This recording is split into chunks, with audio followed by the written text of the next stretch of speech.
Good morning and welcome to the session.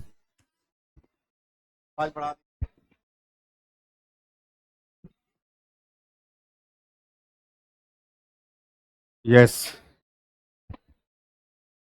आवाज जा रही है नहीं जा रही है? इधर से ऑन है, शायद बैटरी कमजोर है इसकी, है ना? ऑन तो है ही।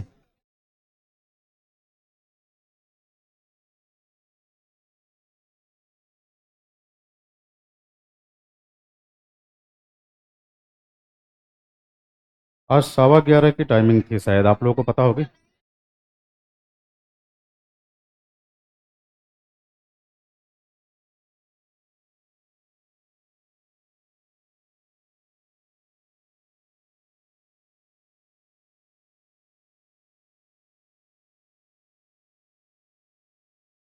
यस, अब मैं उम्मीद करता हूँ आप तक मेरी आवाज़ जा रही होगी।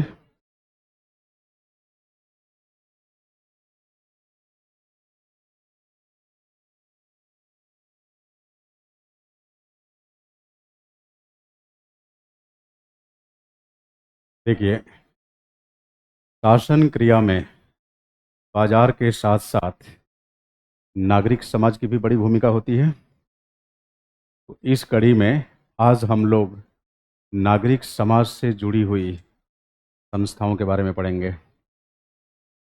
इस शासन के अंदर हमने जवाबदेही पारदर्शिता पढ़ लिया था या कुछ रह गया था? अच्छा, दो कानून रह गए थे, है ना? हाँ, तो चलिए पहले दोनों कानूनों को पढ़ लेते हैं, और कारपोरेट शासन भी रह गया है। हाँ, फिर उसके बाद नागरिक समाज की संस्थाओं पे हम लोग मूव करेंगे।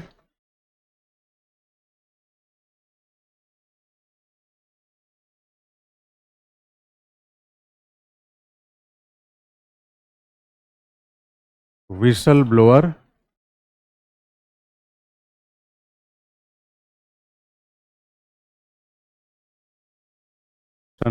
कानून 2014, और एक है लोकपाल व लोकायुक्त कानून 2013। जाहिर सी बात है, दोनों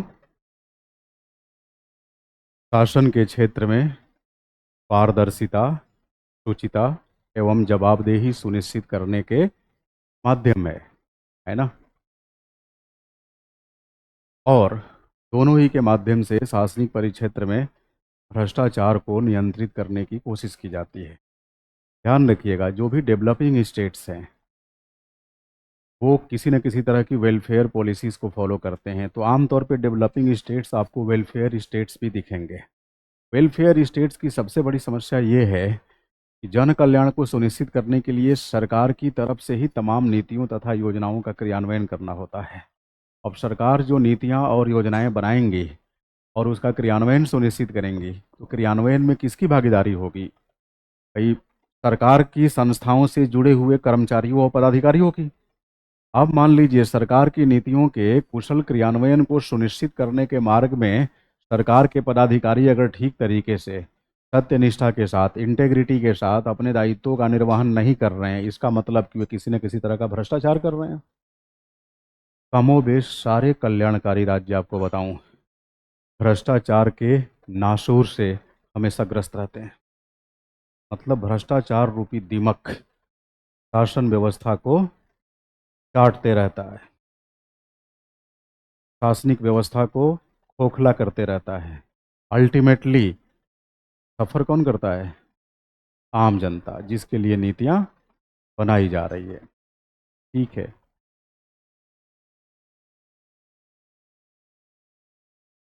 किसी का कहना है कि सर कितना लिख पाए, अभी लिखवाए नहीं है, अभी तो भूमिका बना रहे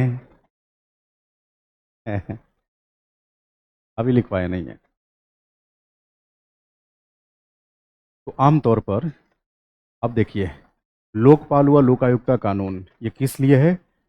भ्रष्टाचार पर नकेल कसने के लिए। अगर मान लीजिए आप लोक पदाधिकारी हैं और आपने भ्रष्टाचार से अकूत संपत्ति इकट्ठा की है, तो लोकपाल कानून क्या करेगा? आपकी संपत्ति जब्त कर सकता है।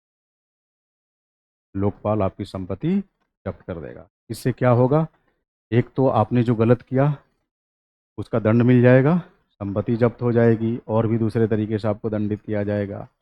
प्लस दूसरों के लिए एक मिसाल बनेगा। दूसरे लोक पदाधिकारी भ्रष्टाचार करने से डरेंगे कि मिलना जुलना कुछ नहीं है, उल्टे बदनाम हो जाएंगे और दंडित भी होंगे। ये समस्या है। लेकिन सवाल ये उठता है, किसी किसी भी भ्रष्टाचार के मुद्दे पर एक्शन कब लिया जाएगा? जब भ्रष्टाचार का मुद्दा उछलेगा। भ्रष्टाचार का मुद्दा, भ्रष्टाचार से संबंधित मुद्दों को उछालना ही भारतीय कंपनी अधिनियम 2013 की धारा 135 के अंतर्गत विसल ब्लोइंग कहलाया। क्या कहलाया? Whistle blowing. छोड़िए धारा फारा को, बस इतना याद रखिए कि अपराध नहीं, भ्रष्टाचार या अनियमितता से संबंधित मुद्दों को उछालना, इसे क्या कहा गया? Whistle blowing. और भ्रष्टाचार से जुड़े हुए मुद्दे को उछालने वाला क्या कहलाएगा? Whistle blower. समझ रहे हैं मेरी बात? Whistle blower. अब ये कंसेप्ट, विसल ब्लोअर का जो कंसेप्ट है, आपको नहीं लगता कि ये एंटी करप्शन की अवधारणा को प्राप्त करने वाला कंसेप्ट है? हाँ, क्योंकि विसल ब्लोअर वो होगा जो या तो सिस्टम का हिस्सा है या सिस्टम से बाहर है, कोई भी हो सकता है। बस उसके पास ऐसे ठोस सबूत हो जिसके आधार पर वो कह सके कि हाँ साहब, अमुक डिपार्टमेंट में करप्शन हो रहा है, अनियमितता बरती जा रही है, हम लोगों के संज्ञान में, हायर अथॉरिटी के संज्ञान में अमुक ऑफिस के अंदर हो रहे करप्शन का उजागर करना चाहते हैं। उजागर करेगा यहाँ ये भ्रष्टाचार हो रहा है। कई बार होता क्या है कि जो विसल ब्लोअर होते हैं ये वैमनस्य के भाव से भी किसी पदाधिकारी के खिलाफ इस तरह का आचरण करते हैं, उसको बदनाम करने के लिए। लेकिन इसके लिए भी व्यवस्था है कि अगर किसी को बदनाम करने के लिए आप ऐसा कर रहे हैं तो आपको सजा भुगतनी पड़ेगी, 2 साल का जेल या 30,000 रुपये का जुर्माना या दोनों। तो मतलब कोई गैर जिम्मेदार तरीके से विसल ब्लोइंग ना करे। अब हमारे देश में क्या है, जो अपराध के खिलाफ या भ्रष्टाचार के खिलाफ आवाज़ बुलंद करते हैं उन्हें सत्ता या संगठन के द्वारा परेशान किया जाता है। अब इससे क्या होता है कि आपकी नज़रों के सामने भ्रष्टाचार हो रहा है, फिर भी आप उसका उजागर नहीं कर पाते। नहीं, आपको लगेगा यार ये तो वही हाल हो जाएगी कि भगवान को खुश करने के लिए होम कर रहे थे, होम करते हाथ जला बैठे। तो कुछ इसी टाइप की चीज़ें हमारे यहाँ होती रहती है।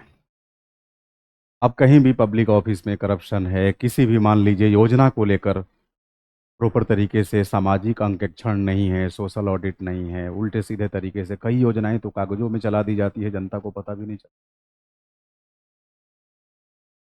ये हमारे गांव को बगल वाले शहर से जोड़ने वाली सड़क पिछले 15 साल से काम कर रही है।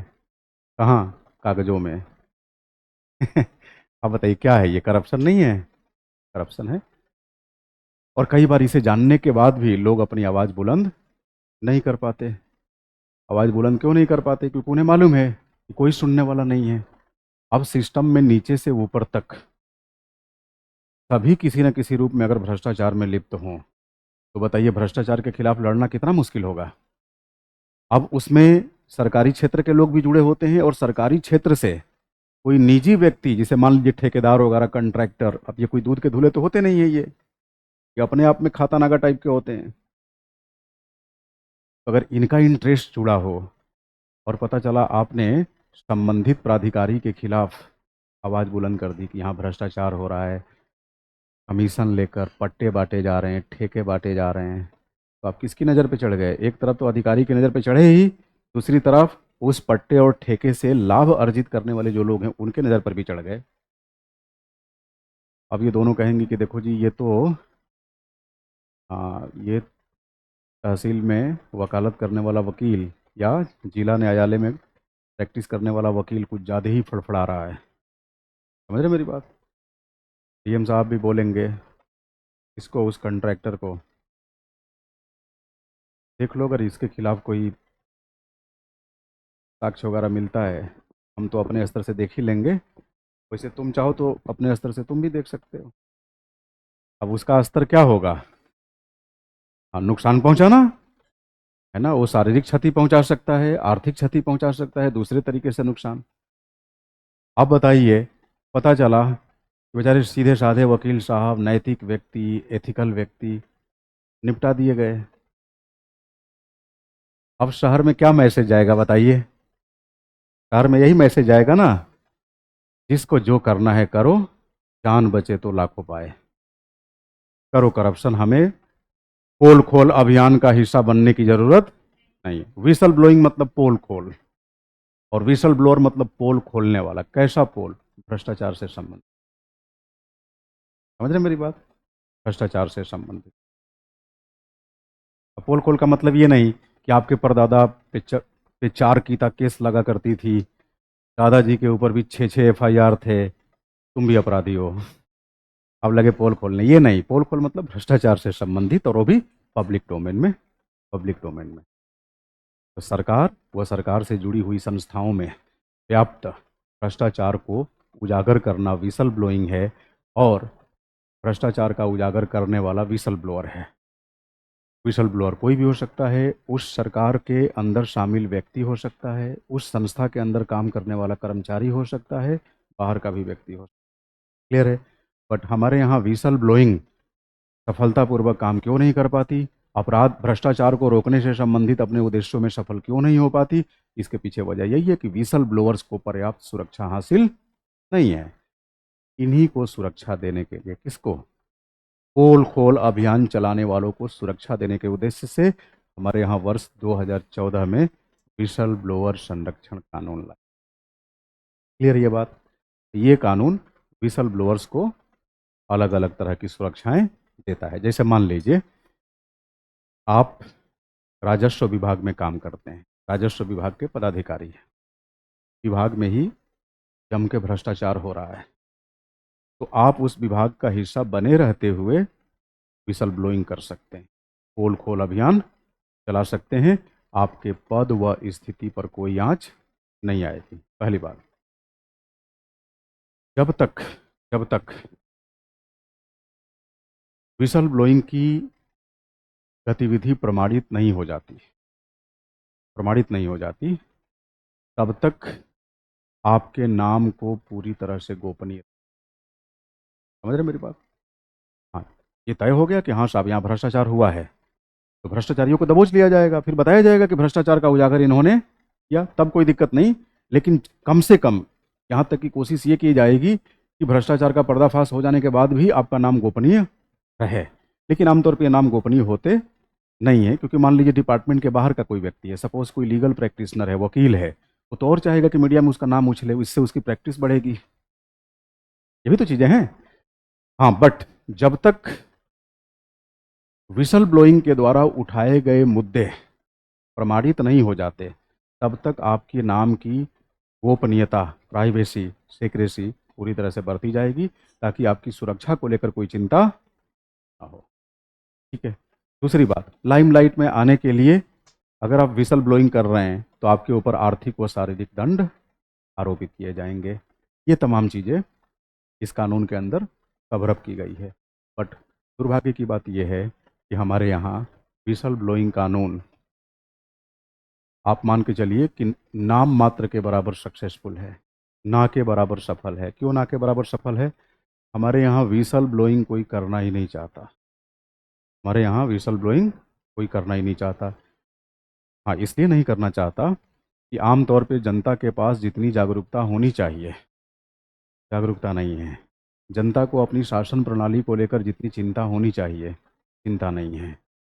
जनता लोकतांत्रिक मूल्यों को अगर जानती भी है तो केवल सैद्धांतिक रूप में, व्यवहार में नहीं।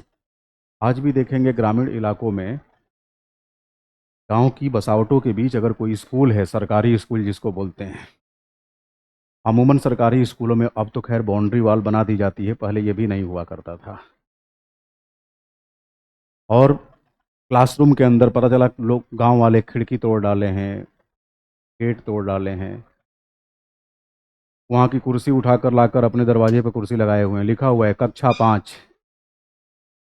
और गांव के ही मास्टर जी शाम में बाहर निकले टहलते हुए आपके दरवाजे पर आ गए।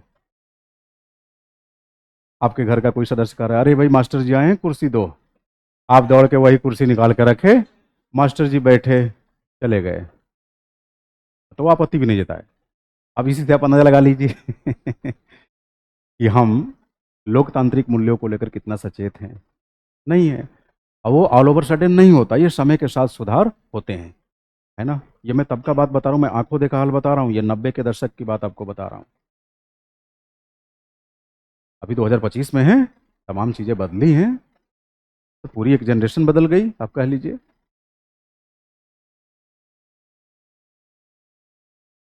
क्योंकि आप लोगों के बीच, जैसे आप जिस एज ग्रुप में तैयारी कर रहे हैं, इस एज ग्रुप में कई सारे हमारे दोस्तों के बच्चे भी बैठ के तैयारी कर रहे हैं। एक पूरी जनरेशन बदल गई कि नहीं। तो वे सारे दोस्त जिनकी समय पर शादी वादी हो गई जो परीक्षा की तैयारी में नहीं उलझे रहे, जो उलझे रहे उनके छोटे छोटे बच्चे ही हैं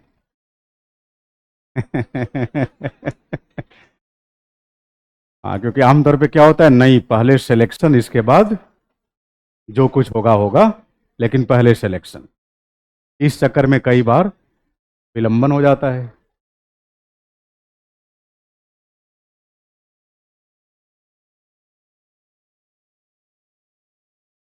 तो विसल ब्लोअर को लेकर हमारे यहाँ, मतलब एक कहते हैं ना कि समाज में कोई बहुत प्रतिष्ठा हो या इस तरह से, वैसा भी नहीं है। क्योंकि लोगों को भ्रष्टाचार से कोई बहुत मतलब नहीं है, अपना काम बनता भाड़ में जाए।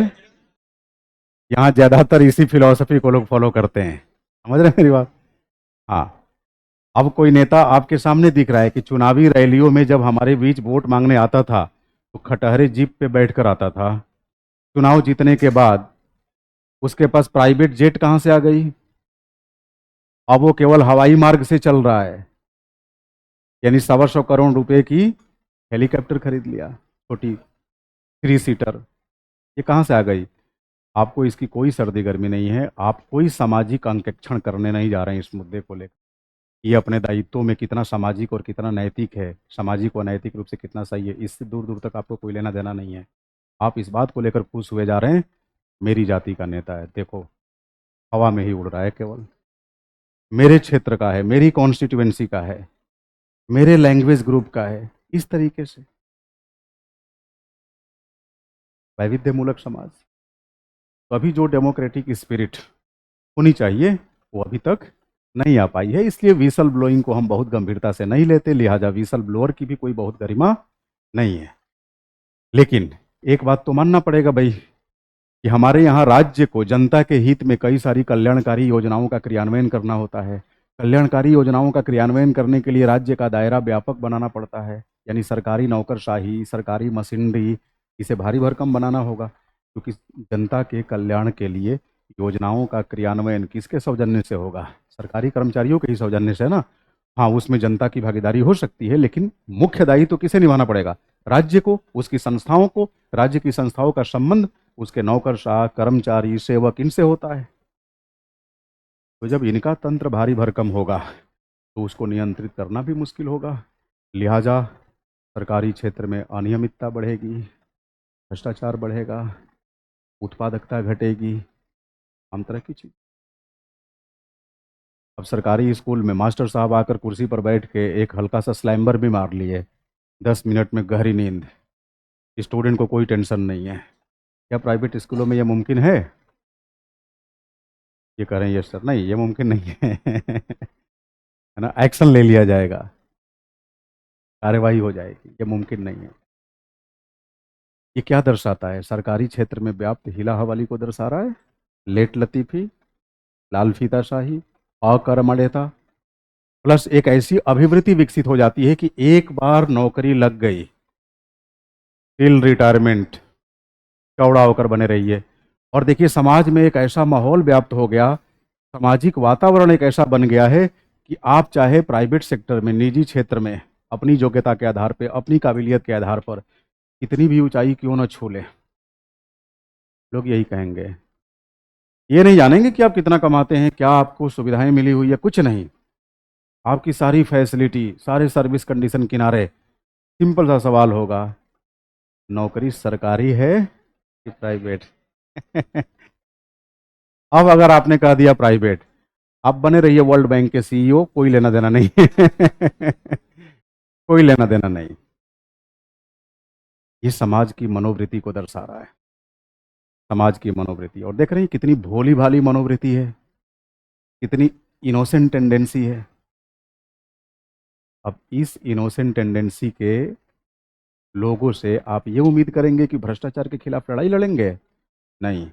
आप भ्रष्टाचार के खिलाफ आंदोलन खड़ा करने की कोशिश करिए, कोई नहीं आएगा। बाबा रामदेव को बुला दीजिए, भीड़ जुट जाएगी। क्यों जुट जाएगी? योगा, योगा से लोग जुड़े हुए हैं, बाबा हैं, संत हैं, गुरु हैं। आप बताइए, गुरु के नाम पर, गुरु के नाम पे इकट्ठे हो जाएं, भीड़ में स्टैम्पिड के शिकार हो जाएं, सब चलेगा। लेकिन अगर कोई बड़ा शिक्षाविद या इस क्षेत्र में रैशनली, निरपेक्ष रूप से काम करने वाला व्यक्ति अगर जनता के बीच आह्वान करे, नहीं आएगा। और गुरुओं के नाम पर लोग आ रहे हैं, तो आप समझ सकते हैं कि जो भीड़ आएगी वो किस तरह की भीड़ आएगी। वैसी भीड़ आएगी जो बारूद तो हो सकती है, लेकिन तार्किक प्राणी, बारूद मतलब एक चिंगारी मारिए फट जाएगी, तो कुछ भी कर डालेंगे। कुछ भी कर गुजरने को तैयार रहेंगे। ऐसी भीड़, ऐसी भीड़ किसी भी आंदोलन को, किसी भी व्यवस्था को सार्थक नहीं बना सकती, सार्थक नहीं बना सकती, क्योंकि उनके अंदर चिंतन का अभाव होता है ना। सार्थक तरीके से कोई भी बदलाव लाना हो, आपको चिंतनशील होना पड़ेगा, आपको तार्किक होना पड़ेगा, आपको कुछ वस्तुनिष्ठ तौर तरीके अपनाने पड़ेंगे, तो ही ये पॉसिबल हो सकेगा।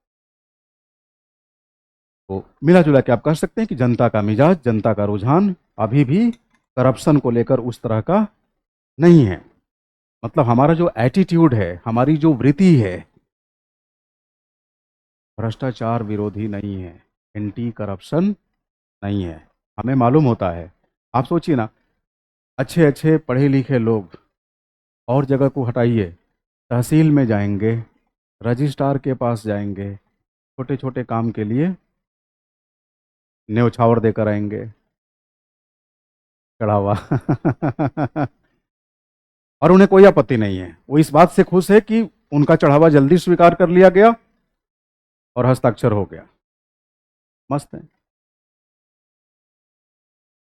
अपने तहसीलदार मित्र से बात करेंगे, और आजकल क्या चल रहा है, ये तहसील तो बड़ी मालदार तहसील है।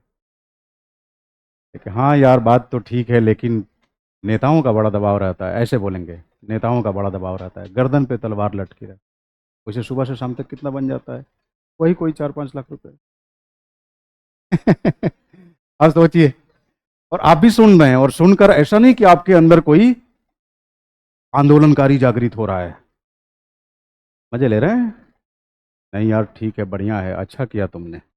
हम फर्जी पढ़ने पढ़ाने में फंस गए, लास्ट में दे लिए होते लोअर फोर ही। इस तरह की बातें हो रही। आप सोचिए, ये मैं आज का सूरत हाल बता रहा हूं, हमारी नौकरशाही का, वो भी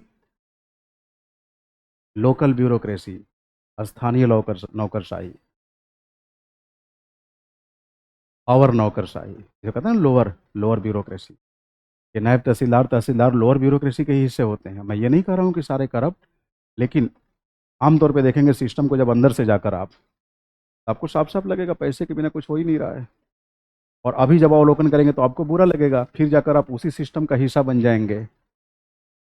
सर जरा इसे पकड़ा जाए, इसे लिया जाए, आप कहेंगे क्या है? बस ऐसे ही बच्चों के मिठाई के लिए सर, बस मना मत करिएगा। आप भी मुस्कुराते हुए 2-4 बार मना करेंगे, फिर रख दे। हो गई प्रीति। हाँ, अब मैं ये नहीं कह रहा हूं कि सभी ऐसा करेंगे, एक्सेप्शंस आर ऑलवेज एक्सेप्शंस।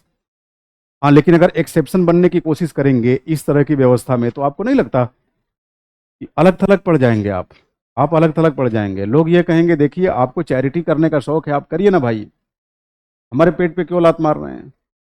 इस तरह के लोग आपके कलीग से ऐसा कहना शुरू कर देंगे, फिर आपको लगेगा ठीक है, पाप की पहल मैं नहीं कर रहा हूँ, दूसरे कर रहे हैं। हाँ, इसलिए हम पाप के भागी नहीं बनेंगे, करने दो, हम इन्हें मना नहीं करेंगे।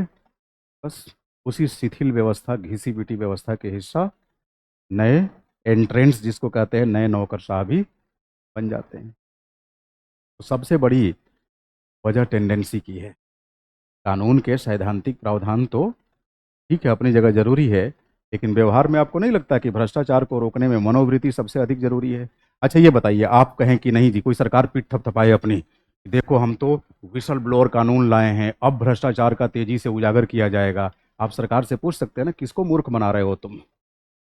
तुम्हारी ही व्यवस्थाओं के अंदर भ्रष्टाचार की खबरें जब बाहर आएगी तब तुम भ्रष्टाचार पे नकेल कसोगे। क्या अपनी बनी बनाई व्यवस्था को रिफॉर्म नहीं कर सकते, सुधार नहीं सकते?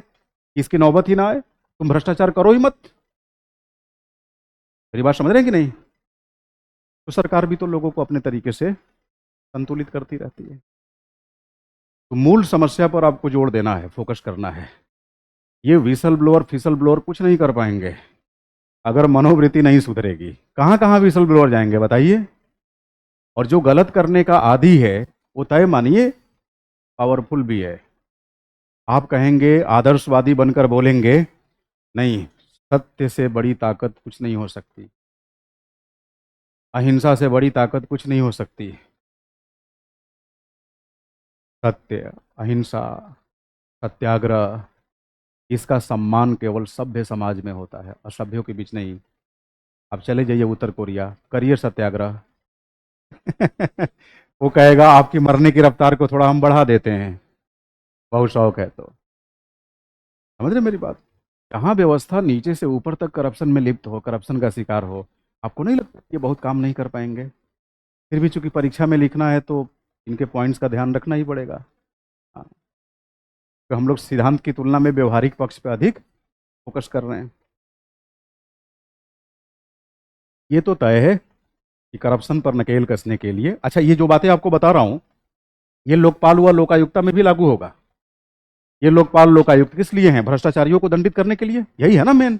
अनियमितता पर नकेल कसने के लिए, शासन को पारदर्शी बनाने के लिए, शासन सत्ता से जुड़े लोगों को जवाबदेह बनाने के लिए, जन सहभागिता को बढ़ाने के लिए, लोकतांत्रिक मूल्यों को मजबूती प्रदान करने के लिए, संविधानवाद की रक्षा के लिए, संवैधानिक नैतिकता का प्रसारण करने के लिए। खूब सारे पॉइंट्स यहां निकाल लेंगे। लेकिन अगेन वही सवाल,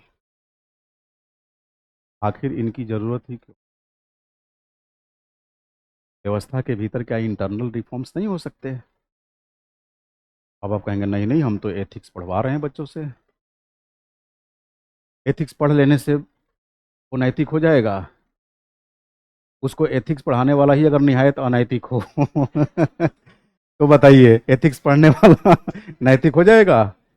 ये मैं एक सामान्य बात बता रहा हूँ।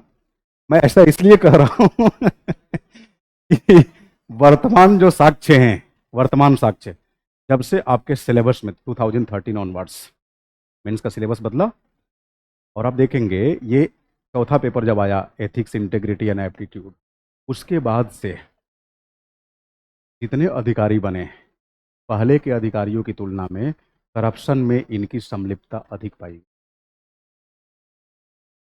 समझ रहे?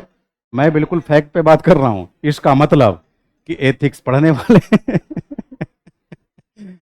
और आगे मैं कुछ नहीं बोलूंगा, नहीं पता चला क्या क्या तुम लोग सोच लोगे। सिंपल सी बात, एथिक्स पढ़ लेने से आप एथिकल नहीं हो सकते, है ना? ये पढ़ लेने से नहीं हो सकते।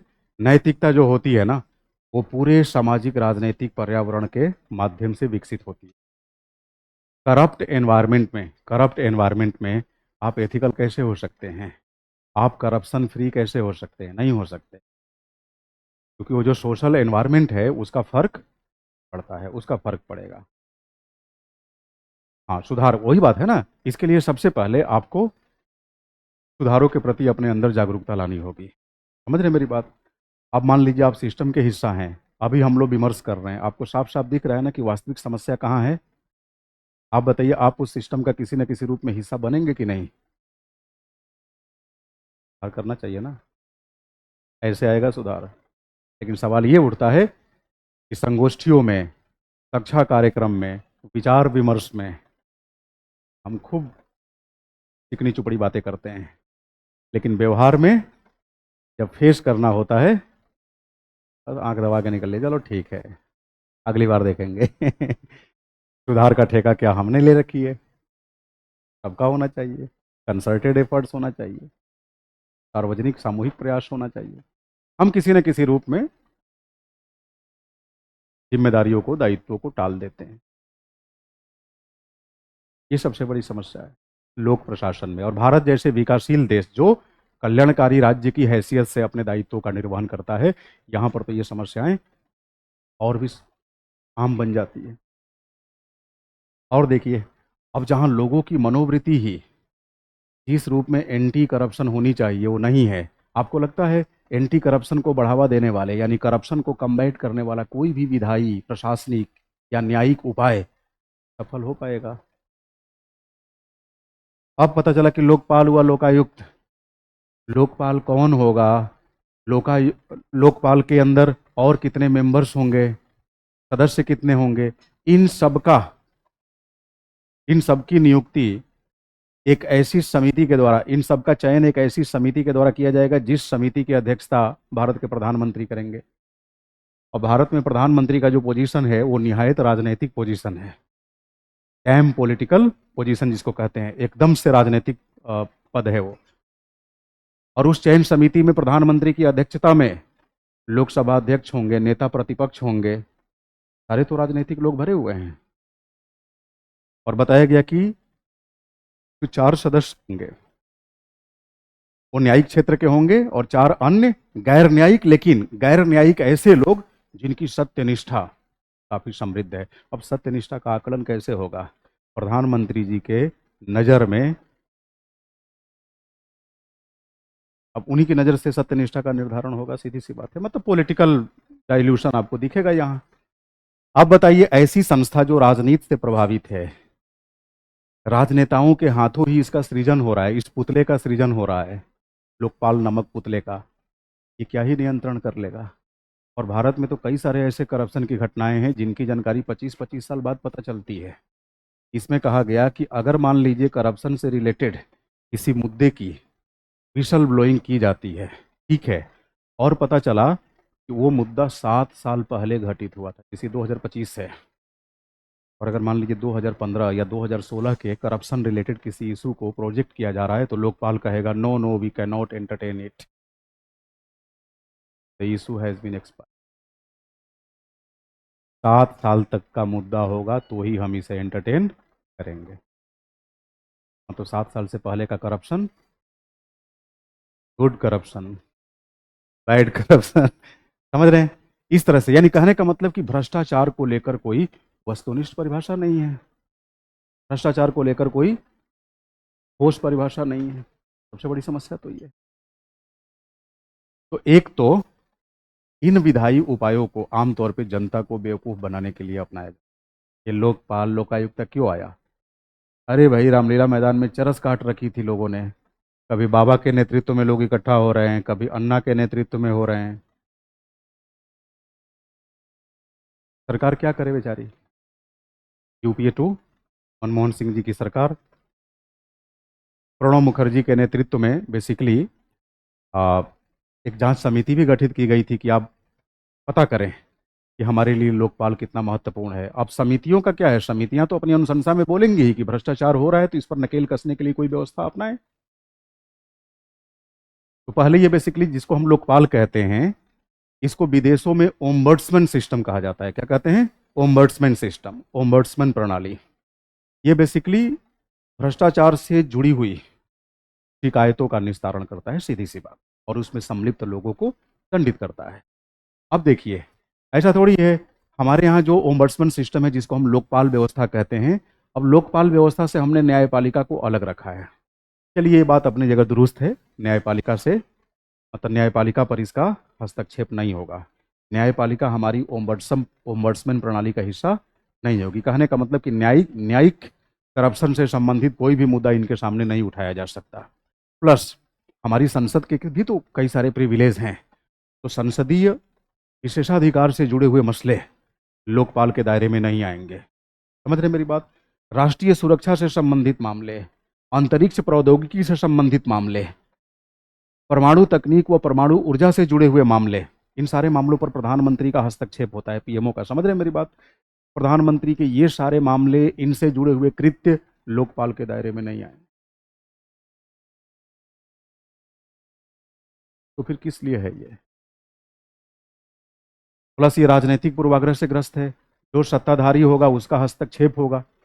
तो लोकपाल के माध्यम से आपको नहीं लगता कि विपक्षी पार्टी के लोगों को निपटाया जा सकता है, परेशान किया जा सकता है?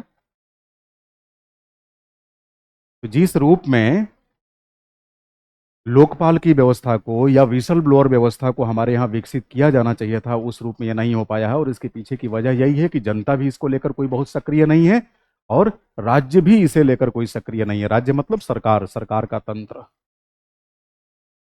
फिर अच्छा, आप ही बताइए, व्यवहारिक एग्जाम्पल आपको देता हूँ। 2011, 12, 13 का दौर याद करिए, जब सारे के सारे जो एंटी कांग्रेस लोग थे, चाहे वो साधु संत के वेश में हो या फिर विसल ब्लोअर्स के वेशभूषा में हो, सब आंदोलित होने लगे थे कि नहीं? मतलब अन्ना आंदोलन के दौरान एक बार तो ऐसा महसूस हुआ कि माना कि हमारी पीढ़ी ने स्वाधीनता आंदोलन का साक्षात्कार नहीं किया है, लेकिन ऐसा प्रतीत हो रहा है जैसे हम स्वाधीनता आंदोलन का ही हिस्सा बन रहे हो। इस तरह से लोगों की सोच होने लगी थी। ग्रामीण स्तर तक आंदोलन की धारा पहुंचने लगी। यह आंदोलन बहुत बड़ा आंदोलन बन सकता था अगर मुद्दे के रूप में ये जन लोकपाल या लोकायुक्त जैसी टर्मिनोलॉजी का प्रयोग न किया गया होता। क्योंकि ये टर्म ऐसे हैं कि आज भी लोग इसे नहीं जानते कि क्या है ये लोकपाल, क्या होता है, ये लोकायुक्त क्या होता है। अन्ना आंदोलन किस लिए हो रहा है? लोकपाल और लोकायुक्त कानून के लिए हो रहा है। अब ये बात किसी को समझ में नहीं आनी। फिर अगर कहें देश में बहुत भ्रष्टाचार हो रहा है, भ्रष्टाचार के खिलाफ लड़ाई लड़ने के लिए सब लोग हैं, अच्छा अच्छा, अच्छी बात। उसी समय आप देखेंगे बाबा रामदेव निरंतर मांग कर रहे थे, काला धन लाएंगे, देश को बचाएंगे। अब इनका काला धन कहाँ गया? आपको नहीं लगता कि वो सत्ता परिवर्तन की एक मुहिम थी? हिडन एजेंडा कुछ और था। जनता को बेवकूफ बनाने की साजिश रची गई थी। वो एक बहुत बड़ी साजिश थी, बहुत बड़ा धोखा था। आपने अगर मुद्दा उठाया तो मुद्दे पर बने रहिए। यहां मैं किसी राजनीतिक पूर्वाग्रह से यह बात नहीं बता रहा हूं आपको। आप देखिए हमारे यहाँ आंदोलनों की मनोवृत्ति क्या होती है। आपको नहीं लगता कि ये आंदोलन पूरी तरह से राजनीतिक पूर्वाग्रह से ग्रस्त थे सारे के सारे? आम आदमी पार्टी के संयोजक मिस्टर केजरीवाल एंड अदर्स, ये सब क्या हुआ करते थे पहले? Whistle blowers, whistle blowers. अब विसल ब्लोअर को लेकर कौन जान रहा है? दिल्ली जैसे महानगरों में रहने वाले पढ़े लिखे लोग जान रहे हैं कि हाथ में डमरू और बाजा लेकर ढोल पीट पीट के बता रहे हैं कि देखो जी इस डिपार्टमेंट में ये भ्रष्टाचार चल रहा है। जनता को जागरूक कर रहे हैं, विसल ब्लोइंग यही है। प्लस मान लीजिए आरटीआई के माध्यम से इन्होंने जानकारी ली, पता चला कि जैसा ये सोच रहे थे कि करप्शन हो रहा है वैसी ही जानकारी निकल के आई है, तो प्लस उसको मीडिया में पब्लिश करवा दिया, विसल ब्लोइंग। राज्य तक लेटर के साथ अटैच करके भेज दिया, स्टेट अथॉरिटी के पास, सेंट्रल अथॉरिटी के पास। ये सब काम कर रहे थे। कल को सत्ता में आए, आरोप तो लगे आप पे, माना कि अभी वो प्रमाणित नहीं हुए हैं, लेकिन आरोप यूं ही कैसे लग गए? यानी किसी भी घोटाले का, अगर घोटाले का आरोप लग रहा है इसका मतलब कि कहीं ना कुछ तो प्रॉब्लम रही होगी। हो सकता है वो बेबुनियाद आरोप भी हो सकता है बुनियादी आरोप भी हो। अब तो वो न्यायालय के अधीन है, तो उस पर कोई टिप्पणी करने का मतलब नहीं है। आप चले जाइए आम ग्रामीण इलाके में जाइए, जहाँ सच्चा हिंदुस्तान रहता है, हिंदुस्तान की बहुसंख्यक आवाम उधर ही रहती है, गाँवों कस्बों की तरह। वहाँ जाकर लोगों का मिजाज जानिए भ्रष्टाचार को लेकर। आप पूछेंगे किसे मत देंगे, किसे वोट देंगे, मोदी जी को या योगी जी को या अखिलेश भैया को? वो क्या बोलेंगे? अरे ना मोदी जी खाना देंगे पेट में, ना योगी जी, ना अखिलेश भैया, देखेंगे बाद में। कोई चिंता नहीं उन्हें, क्योंकि वो मूलभूत समस्याओं से दो चार कर रहे हैं। उनके अंदर वोट देने का उत्साह नहीं है। और लोकतंत्र के अंदर जिसके भीतर उत्साह नहीं, वो फिर ये करप्शन, ट्रांसपेरेंसी, फला ढिमका, इसकी चिंता नहीं करेगा वो। तो मनोवृत्ति मूल मुद्दा है। समझ रहे मेरी बात? और विसल ब्लोअर के संरक्षण को लेकर कोई सुविधा नहीं है। ये जो लोकपाल लोकायुक्त हैं, पावर तो इनको दिया गया है कि आप सीबीआई का इस्तेमाल कर सकते हैं। सीबीआई को जांच कराने के लिए आप लगा सकते हैं कहीं भी भ्रष्टाचार की जांच पे। सीबीआई पर किसका नियंत्रण है? तो केंद्रीय मामले में जांच के लिए आप सीबीआई लगा के ही क्या कर लेंगे? मैं लोकपाल महोदय से या महोदय से पूछ रहा हूँ, क्या कर लेंगे? आप बताइए। 2013 में लोकपाल कानून पारित हुआ, 18 में हमारे यहाँ लोकपाल बना, इतनी उदासीनता। 5 साल तक तुम आग तापते रहे बैठ के, इसी से अंदाजा लगा लीजिए हम भ्रष्टाचार को लेकर कितने सचेत हैं, कितने सक्रिय हैं। विसल ब्लोअर सब कहेंगे अरे यार इसके जी में कोई काम धाम नहीं है, केवल बकवास करता है। समाज में अपनी प्रतिष्ठा खो बैठेंगे आप। यह है हमारा सामाजिक माहौल विसल ब्लोइंग को लेकर। घर वाले कहेंगे क्या तुम आए दिन नाटक करते रहते हो, धमकियां आती है हमें, हम फोन उठाते हैं, हमें गालियां पड़ती है कि समझा लो, नहीं निपटा देंगे किसी दिन भाई माँ बाप परेशान कहेंगे यार कोई ढंग का काम करो, तुम आए दिन खुरापात करते रहते हो, पूरा परिवार फियर साइकोसिस के माहौल में जी रहा है। समझ रहे मेरी बात? हाँ। और कई बार होता क्या है, चलो विसल ब्लोअर तो हो सकता है पॉपुलर हो जाए, परिजनों का क्या होगा? विसल ब्लोअर कानून ऐसी कोई व्यवस्था नहीं करता कि आपके साथ आपके परिजनों को भी सुरक्षा कवर में वो रख सके, सुरक्षा दे सके। यह है संरक्षण का। अब ले लीजिए प्रसाद संक्षेप में ही ताकि रिवीजन तो करे, नहीं कहेंगे सर लेक्चरबाजी करके निकल गए।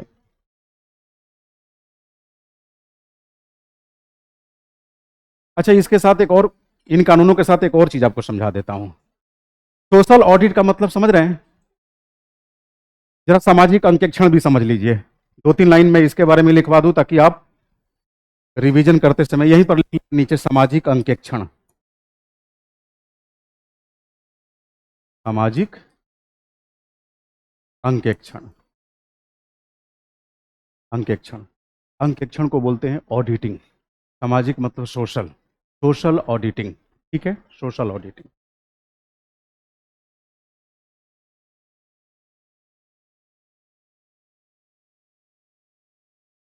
सोशल ऑडिटिंग या सोशल ऑडिट। देखिए,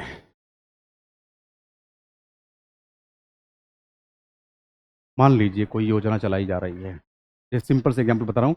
महात्मा Gandhi NREGA, Mahatma Gandhi national rural employment guarantee act, Mahatma Gandhi NREGA. अब महात्मा गांधी नरेगा का क्रियान्वयन किसके माध्यम से होता है? पंचायत के सौजन्य से। ठीक। अब पंचायत को यह बात बखूबी मालूम होती है कि पंचायत के अंदर कौन कौन से लोग हैं जिनको वास्तव में रोजगार की जरूरत है। समझ रहे मेरी बात? इसके लिए उनकी वोटर आईडी या जो भी आई कार्ड वगैरह हो, उसका पूरा डाटा कलेक्ट किया जाता है। और फिर क्या होगा कि भाई मनरेगा में साल में कम से कम 100 दिन का रोजगार देने का वायदा किया गया है। ठीक। अब देखा जाएगा कि हमारे गांव में रोजगार प्राप्ति के लिए, मतलब मनरेगा के तरह रोजगार के तहत रोजगार प्राप्ति के योग्य कुल कितने लोग हैं? चलिए मान लेते हैं 100 लोग। 100 लोग हैं। अब पता चला कि पूरे ईयर राउंड रोजगार मिला है केवल 40 लोगों को। केवल कितने लोगों को? 40 लोगों को। इसका मतलब कि 60 लोगों को रोजगार नहीं मिला। अब ये कैसे पता चलेगा? जब उस पूरे सामाजिक व्यवस्था का आप क्या करेंगे? अंकेक्षण करेंगे। अब इससे क्या होगा ये पता चल जाएगा कि अगले साल, अगले वित्त वर्ष में जब महात्मा गांधी नरेगा के तहत हम रोजगार देंगे तो वरीयता किसे देंगे? इन 60 लोगों को। और कोशिश करेंगे कि इन 60 के साथ इन 40 को भी समायोजित कर सके, ताकि रोजगार के लायक जितने हैं सबको हम अवसर दे सकें। यानी कोई भी व्यवस्था, कोई भी संस्था जब अपने सामाजिक नैतिक मूल्यों के प्रति कटिबद्ध दिखे, अब जवाबदेह दिखे, पारदर्शिता पूर्व कार्य करे, इसी को हम बोलते हैं सामाजिक अंकेक्षण। यानी सामाजिक अंकेक्षण एक ऐसा माध्यम है, एक ऐसा रिकॉर्ड कीपिंग एक्सरसाइज है जिसके द्वारा यह पता चलता है कि कोई व्यवस्था, कोई संस्था अपने सामाजिक व नैतिक दायित्वों का किस कदर निर्वहन कर पाई है। क्लियर है ये बात? अब जैसे मान लीजिए एक हालात में तो आपने देखा कि भाई 100 में से 40 लोगों को मनरेगा के तहत नियमित रोजगार मिला, 60 को नहीं मिला। ये कैसे? जब रिकॉर्ड कीपिंग एक्सरसाइज किए आप, तभी तो आपको पता चला। अप्लाई किया था 60 लोगों ने, 60 लोगों ने, 100 लोगों ने, 100 लोगों ने इच्छा जाहिर की थी, और आपने काम कितने को दिया? ये कैसे पता चला? Social auditing. और जब सोशल ऑडिटिंग का रिकॉर्ड आपके सामने होगा तो आपको लगेगा ना, यार, पंचायत रूपी संस्था के नाम पर हमने पूरी पंचायत के साथ न्याय नहीं किया, हमने केवल 40 लोगों को रोजगार दिया, 60 लोग बेरोजगार बने रहे। इसका मतलब कि हमने अपने नैतिक और सामाजिक दायित्वों का ठीक से निर्वहन, अगली बार हम इसकी भरपाई करेंगे। इसको क्या बोला गया? सामाजिक अंकेक्षण प्रणाली। सामाजिक अंकेक्षण प्रणाली। हाँ।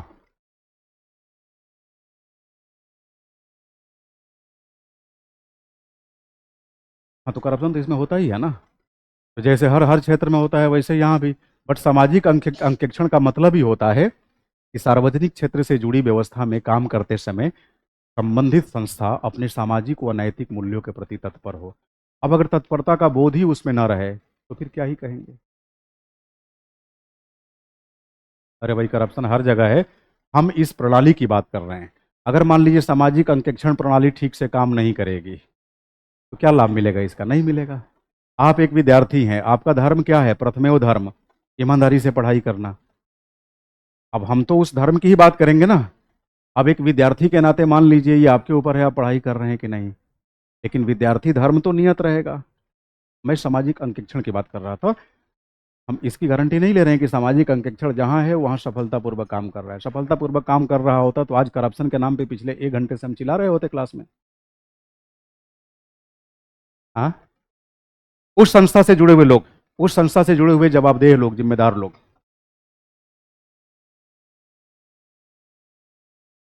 नहीं तो उनके ऊपर की भी तो संस्थाएं हैं ना, वो जांच कर सकती है।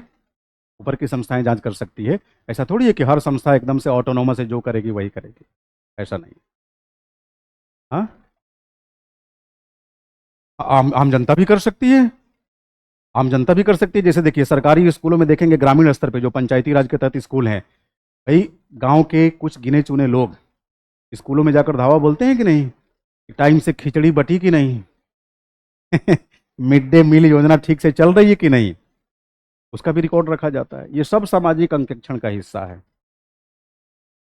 देखो जी, सामाजिक अंकेक्षण वह माध्यम है, एक ऐसा माध्यम है जिसके द्वारा किसी संस्था, किसी योजना या किसी व्यवस्था के द्वारा जो लक्ष्य निर्धारित किया गया होता है, और जितना प्राप्त किया गया होता है, निर्धारित किया आपने इतने का, प्राप्त किया इतना, तो बीच वाला जो गैप है ना, इस गैप को भरने के लिए सामाजिक अंकेक्षण का सहारा लिया जाता है।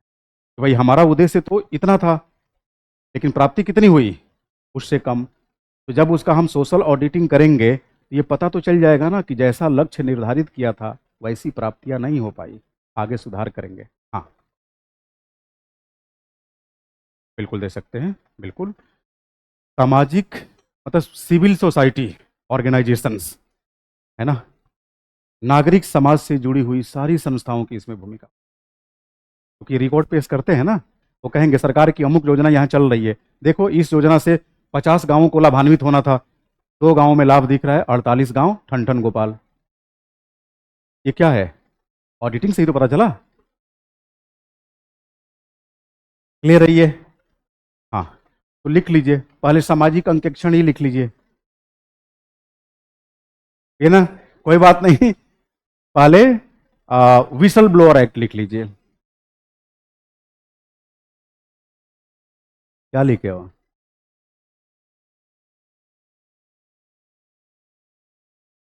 अच्छा, जो भी हेडिंग लिखे हों, कुछ लोग सामाजिक अंकेक्षण हेडिंग डाल लिए, नहीं ना?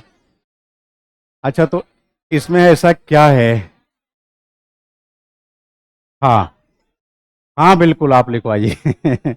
ये कह रहे हैं, अरे सर आप लिखवाइए। चलो, हम ही लिखवा देते हैं, हेडिंग डालिए, सामाजिक अंकेक्षण।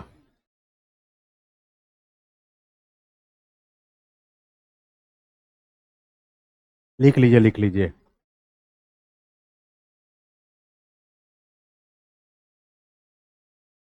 अंग्रेजी में क्या बोलते हैं इसको? Social audit. देखिए, सामाजिक अंकेक्षण, सामाजिक अंकेक्षण किसी संगठन अथवा संस्था के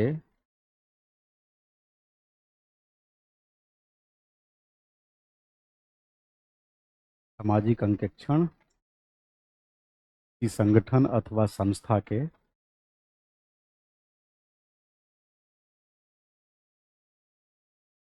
सामाजिक व नैतिक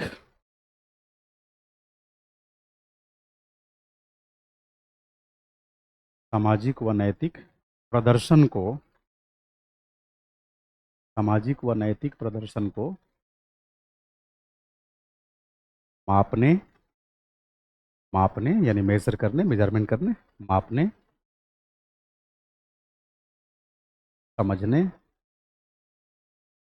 तथा सुधारने का एक तरीका है।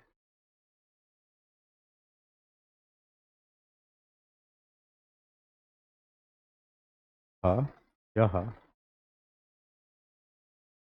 लक्ष्य तथा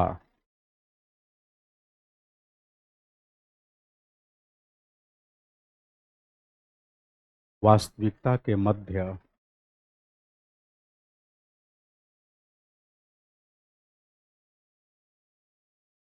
यह लक्ष्य तथा वास्तविकता के मध्य व्याप्त अंतराल को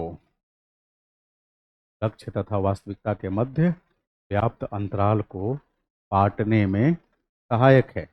अब थोड़ा रुक जाइए। लक्ष्य का मतलब समझ रहे हैं? 100 लोगों को रोजगार देना है ना। वास्तविकता कितनी रही? 40। तो बताइए अगली बार सुधार कर पाएंगे कि नहीं? लक्ष्य तथा वास्तविकता के मध्य व्याप्त अंतराल को पाटने का उपाय है। इसके द्वारा आगे लिखिए, इसके द्वारा व्यवस्था में जवाबदेही जवाबदेही, पारदर्शिता,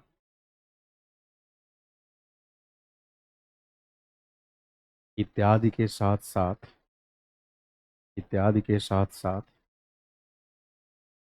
सामूहिक भागीदारी को बढ़ावा मिलता है। इत्यादि के साथ साथ सामूहिक भागीदारी को बढ़ावा मिलता है तथा तथा समाज के हाशिए पर स्थित वर्ग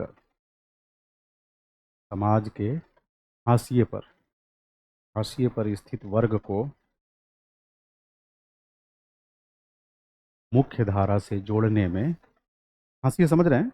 उपेक्षित वर्ग, हाँ, समाज के हाशिए पर स्थित वर्ग को भी मुख्य धारा में जोड़ने में सहायता मिलती है।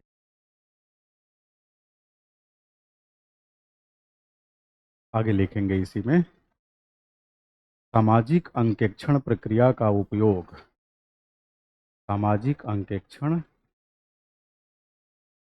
सामाजिक अंकेक्षण प्रक्रिया का उपयोग सामाजिक अंकेक्षण प्रक्रिया का उपयोग सामाजिक जुड़ाव यानी सोशल कनेक्ट, सामाजिक जुड़ाव, पारदर्शिता और सूचना के संचार के लिए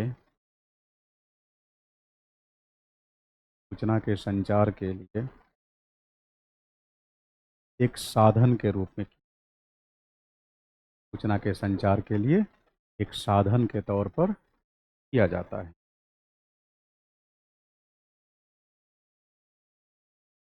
जिससे निर्णय लेने वाले यानी निर्णयकर्ता जिससे निर्णय लेने वाले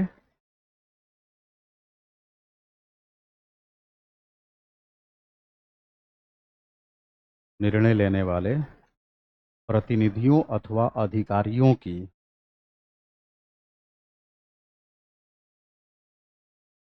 निर्णय लेने वाले अधिकारियों अथवा प्रतिनिधियों की जवाबदेही सुनिश्चित होती है। जवाबदेही सुनिश्चित होती है।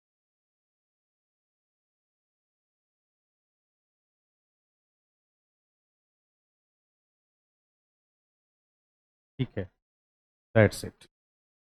अब हेडिंग डाल लीजिए विसल ब्लोअर संरक्षण कानून 2014। नहीं नहीं, ये वैधानिक प्रावधान नहीं है। ना ना, देखिए, जहाँ नैतिकता का मानक जुड़ा हो, समझ लीजिएगा कि वो वैधानिकता से परे हो। समझ रहे मेरी बात? ये एक तरह से नैतिकता आधारित मूल्य है ना, ये सोशल ऑडिट की जो प्रक्रिया है, ये नैतिकता आधारित है।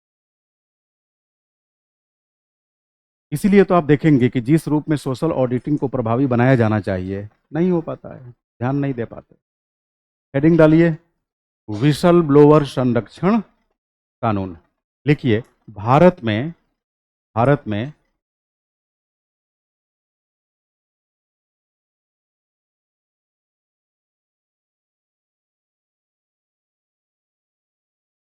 कंपनी अधिनियम 2013 के सौजन्य से, कंपनी एक्ट, भारत में कंपनी अधिनियम 2013 के सौजन्य से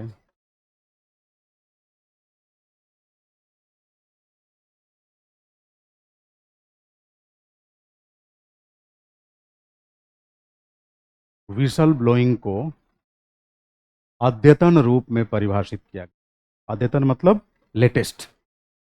विसल ब्लोइंग को, विसल ब्लोइंग चाहे अंग्रेजी में चाहे हिंदी में लिख लीजिए, हिंदी में भी विसल ब्लोइंग। अब ये खराब लगेगा ना, खोल खोल, अब ऐसे लिखेंगे तो अजीब सा लगेगा, बेहतर है विसल ब्लोइंग लिखिए। अद्यतन मतलब लेटेस्ट। तो कंपनी अधिनियम 2013 के सौजन्य से अद्यतन रूप में परिभाषित किया गया है। अद्यतन मतलब एकदम लेटेस्ट परिभाषा है ना, अद्यतन रूप में परिभाषित किया गया है। और कहा गया है, और कहा गया है विसल ब्लोइंग, विसल ब्लोइंग एक ऐसी कार्यवाही है, एक ऐसी कार्यवाही है जिसका उद्देश्य,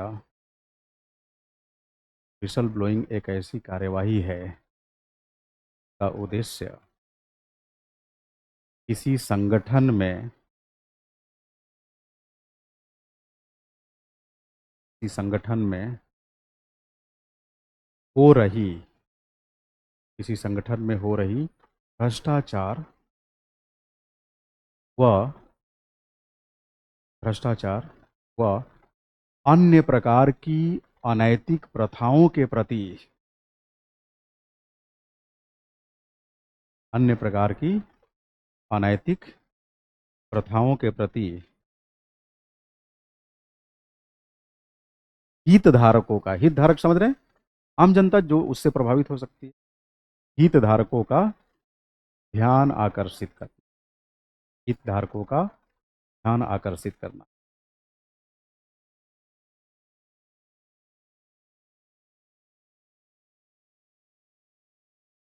विसल ब्लोअर संरक्षण कानून 2014 के तहत, विसल ब्लोअर्स संरक्षण कानून 2014 के तहत, विसल ब्लोअर संरक्षण कानून 2014 के तहत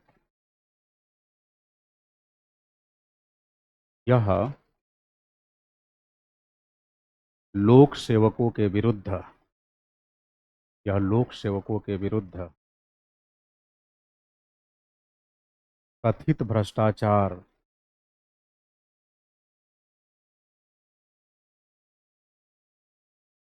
या शक्ति के दुरुपयोग से संबंधित, शक्ति के दुरुपयोग से संबंधित, शक्ति के दुरुपयोग से संबंधित शिकायतों को प्राप्त करने का तंत्र है, प्राप्त करने का एक तंत्र है।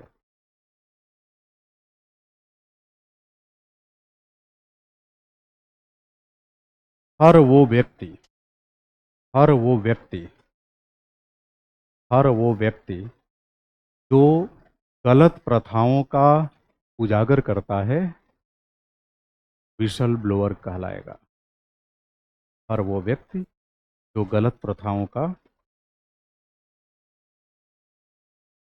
जो गलत प्रथाओं को उजागर करता है, पब्लिक करता है, क्या कहलाएगा? Whistle blower. ये संगठन के भीतर के भी हो सकते हैं, बाहर के भी हो सकते हैं। अगला वाक्य लिख लीजिए, विसल ब्लोअर्स संगठन के भीतर का भी व्यक्ति हो सकता है, संगठन के बाहर का भी। ये संगठन के भीतर या बाहर कहीं से भी हो सकते हैं।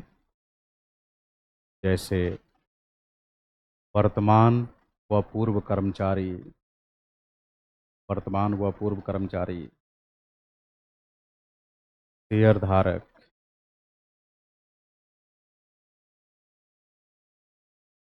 एडवोकेट अधिवक्ता, बाहरी लेखा परीक्षक,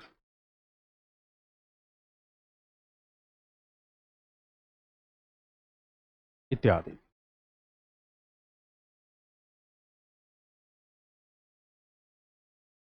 आगे लिखिए, पैराग्राफ चेंज करके लिखिए।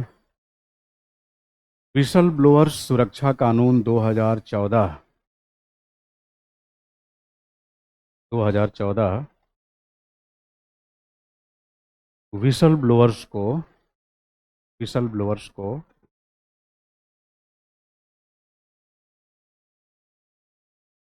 कुछ सुरक्षाएं प्रदान करता है जो इस प्रकार है। विसल ब्लोअर्स सुरक्षा कानून 2014 विसल ब्लोअर्स को, यानी पोल खोलने वालों को कुछ सुरक्षाएं प्रदान करता है जो इस प्रकार है। पॉइंट नंबर 1,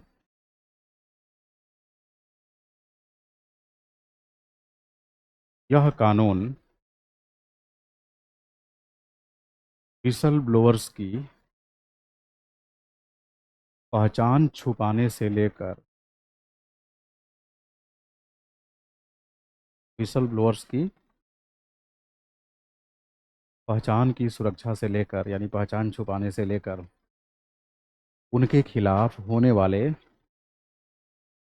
उनके खिलाफ होने वाले उत्पीड़न को रोकने के लिए, उनके खिलाफ होने वाले उत्पीड़न को रोकने के लिए कठोर मानदंडों को शामिल करता है, कठोर मानदंडों को शामिल करता है। दूसरी सुरक्षा,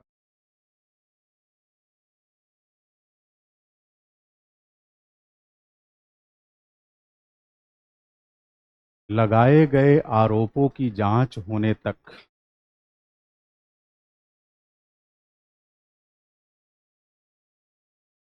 लगाए गए आरोपों की जांच होने तक विसल ब्लोअर के खिलाफ, विसल ब्लोअर के खिलाफ कोई सांगठनिक या संगठनात्मक कार्यवाही नहीं होगी। लगाए गए आरोपों की जांच होने तक संगठन द्वारा विसल ब्लोअर के खिलाफ कोई कार्यवाही प्रारंभ नहीं की जा सकती।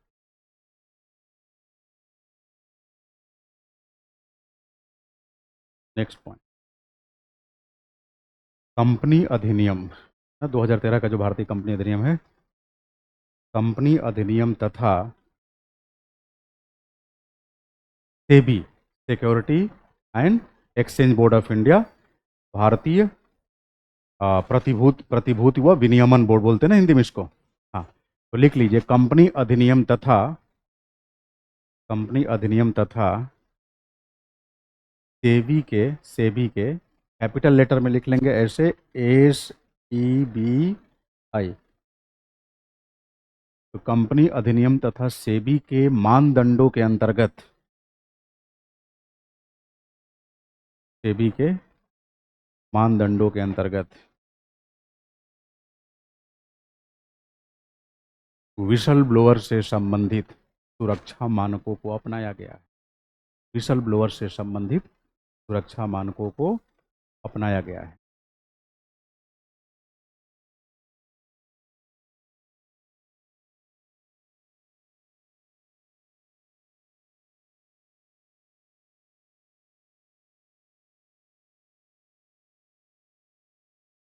इस कानून के द्वारा इस कानून, नेक्स्ट पॉइंट, इस कानून के द्वारा यह अपेक्षा की गई है, इस कानून के द्वारा यह अपेक्षा की गई है सभी सूचीबद्ध, मतलब लिस्टेड, सभी सूचीबद्ध व सभी सूचीबद्ध व सार्वजनिक क्षेत्र की फर्मों से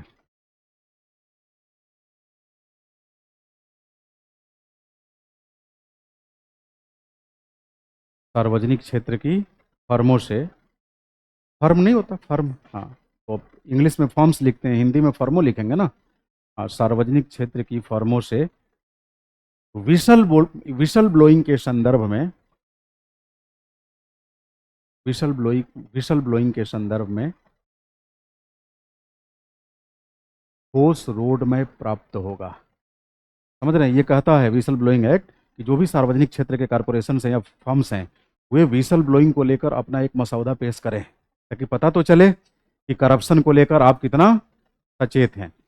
फिर से सुन लीजिए, इस कानून के माध्यम से सभी सूचीबद्ध कंपनियों व फर्मों से यह अपेक्षा की जाती है कि वे विशल ब्लोइंग से संबंधित एक ठोस मसौदा प्रस्तुत करें। मैंने बताएं कि हमारे यहाँ अपराध की या भ्रष्टाचार की स्थिति में कोई विशल ब्लोइंग करता है तो हम उसकी सुरक्षा को लेकर अमुक अमुक व्यवस्था करने जा रहे हैं, वगैरह वगैरह, ये सारी चीजें आप बताएं।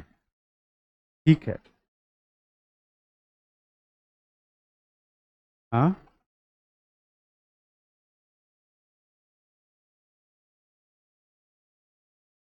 मैं आपको सुन नहीं पा रहा हूं। लिस्टेड होनी चाहिए, कंपनी कानून के तहत सूचीबद्ध होनी चाहिए, सीधी सी बात है। अब कोई confusion? Security and exchange board के तहत, हाँ, चिन्हित होनी चाहिए, सूचीबद्ध होनी चाहिए। अब पता चला कि आपने अपने छत पे एक ऑफिस खोल दिया और बिना पंजीकरण के लिख दिया कि ये कंपनी है, अब उसकी कौन सी ऑडिटिंग होगी, उसमें कौन सी विसल ब्लोइंग होगी? नहीं होगी। हाँ, केजीएस पे ना, नहीं हो सकती ना।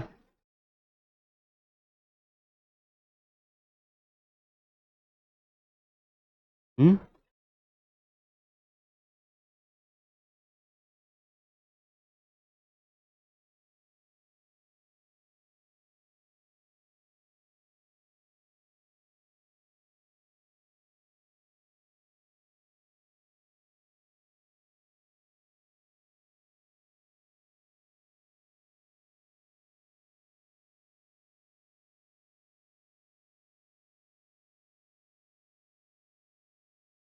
अब सब हेडिंग डालेंगे, इस कानून की कमियां, इस कानून की कमियां।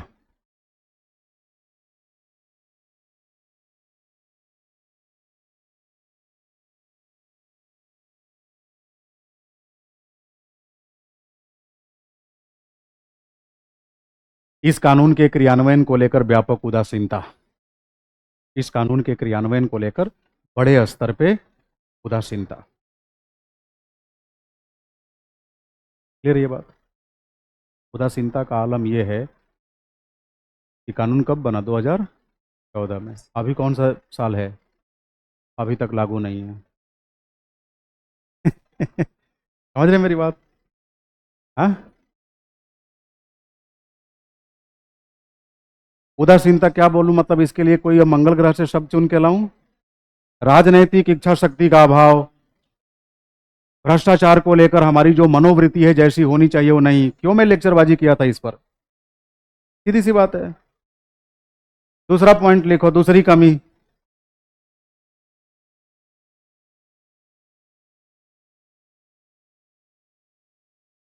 विसल ब्लोइंग को लेकर, विसल ब्लोइंग को लेकर समाज की नकारात्मक राय या नकारात्मक रुझान। जो लोग विसल ब्लोइंग का काम करते हैं आमतौर पर समाज उन्हें निकम्मा कहकर संबोधित करता है, कोई काम धाम नहीं है। राजनैतिक इच्छा शक्ति का अभाव, राजनैतिक इच्छा शक्ति का अभाव,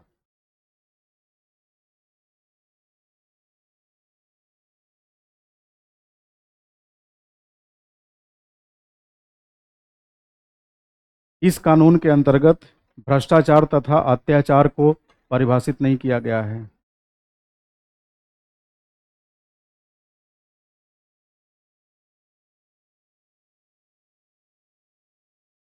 भ्रष्टाचार तथा अत्याचार को परिभाषित नहीं किया गया है।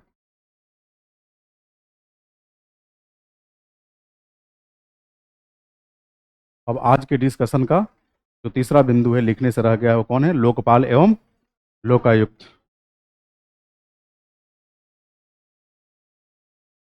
आप लिख लीजिए लोकपाल एवं लोकायुक्त कानून 2013।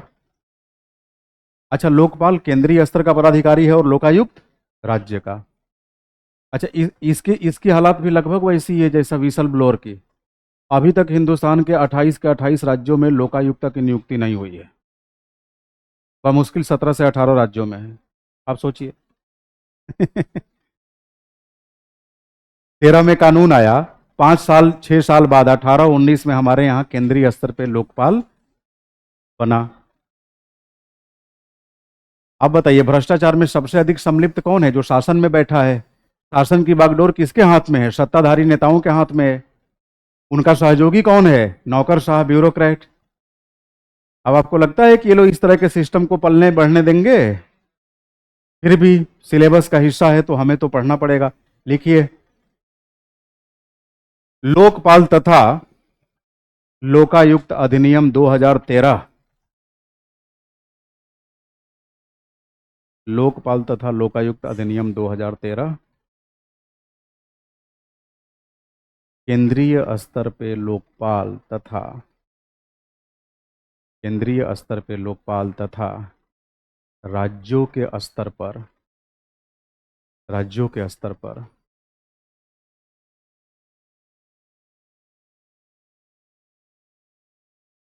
लोकायुक्त नामक संस्था की व्यवस्था करता है।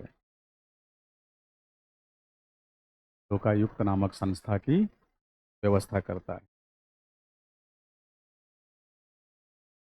ये संस्थाएं, अच्छा इनको वैधानिक संस्था कहेंगे ना क्योंकि कानून के तहत है। ये संस्थाएं वैधानिक संस्थाएं हैं। हालांकि संविधान में इनका कोई उल्लेख नहीं है, यानी संवैधानिक संस्था तो ये नहीं हो सकती, ये वैधानिक संस्थाएं हैं।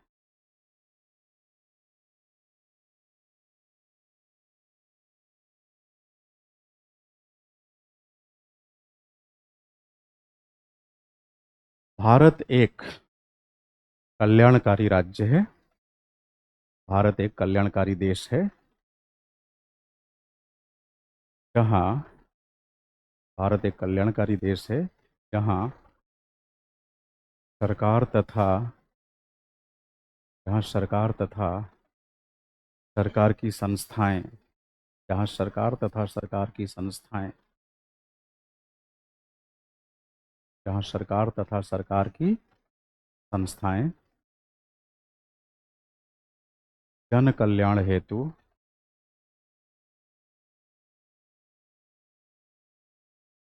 जन कल्याण हेतु विभिन्न प्रकार की विभिन्न प्रकार की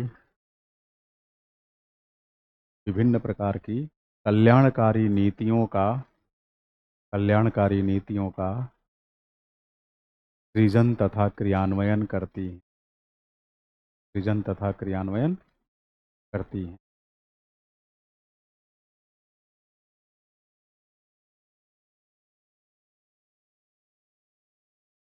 ऐसे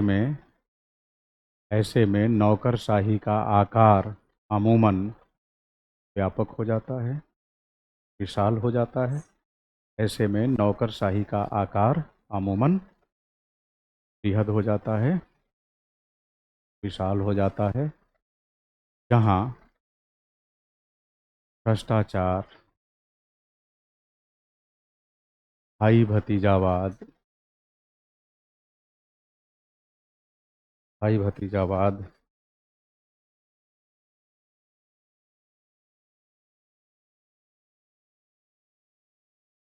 अनुत्पादकता या अल्प उत्पादकता इत्यादि को बढ़ावा मिलता है इत्यादि को बढ़ावा मिलता है। हालांकि हालांकि भ्रष्टाचार पर काबू पाने के लिए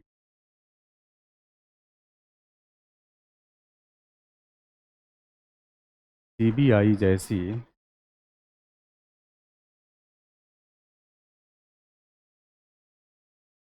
भ्रष्टाचार निरोधी संस्थाएं भी है, सीबीआई जैसी भ्रष्टाचार निरोधी संस्थाएं भी हैं, किंतु किंतु इन संस्थाओं की इन संस्थाओं की सत्यनिष्ठा पर, इंटीग्रिटी पर, इन संस्थाओं की सत्यनिष्ठा पर अक्सर प्रश्न चिन्ह लगते रहता है। इन संस्थाओं की सत्यनिष्ठा पर अक्सर प्रश्न चिन्ह लगते रहता है। इन संस्थाओं की सत्यनिष्ठा पर अक्सर प्रश्न चिन्ह लगते रहता है। स्वयं भारत के सर्वोच्च न्यायालय ने स्वयं भारत के सर्वोच्च न्यायालय ने सीबीआई को सीबीआई को पिंजरे का तोता कहकर संबोधित किया। पिंजरे का तोता कहकर संबोधित किया है। यानी यानी हम यह कह सकते हैं हम यह कह सकते हैं कि हमारे देश में हम यह कह सकते हैं कि हमारे देश में भ्रष्टाचार निरोधी संस्थाएं भी राजनैतिक हस्तक्षेप से मुक्त नहीं हैं। अतः हम कह सकते हैं कि हमारे यहाँ भ्रष्टाचार निरोधी संस्थाएं भी राजनैतिक हस्तक्षेप से मुक्त नहीं हैं।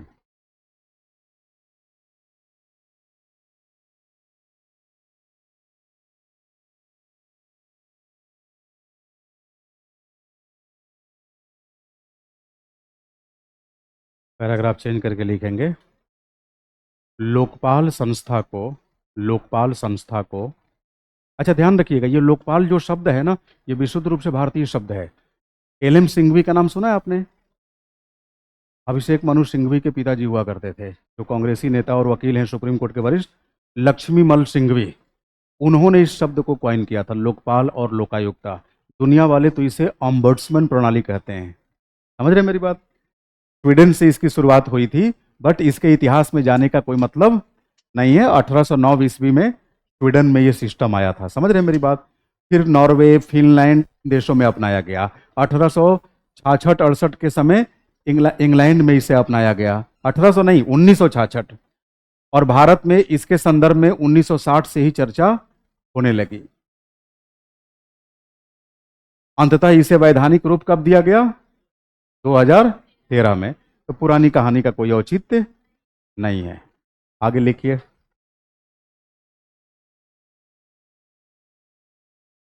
भारत में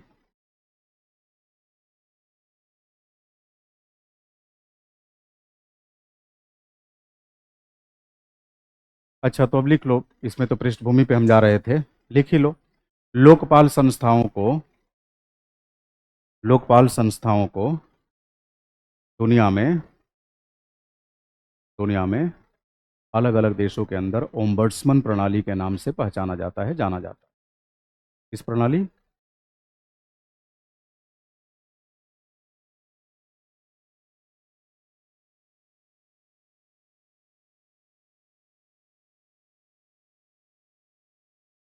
ओम्बड्समैन सिस्टम, जी में लिखते हैं इसको, ओम्बड्समैन सिस्टम। इसकी शुरुआत सर्वप्रथम 1809 ईस्वी में स्वीडन में हुई। 1809 ईस्वी में कहाँ हुई? स्वीडन में। उसके बाद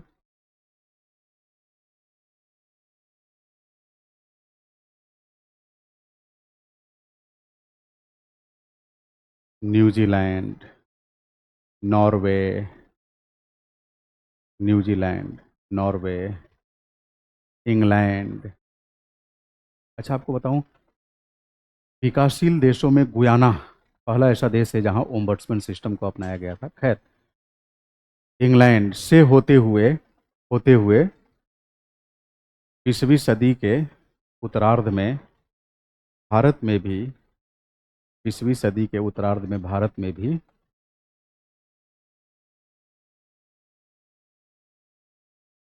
भ्रष्टाचार निरोध को बढ़ावा देने के लिए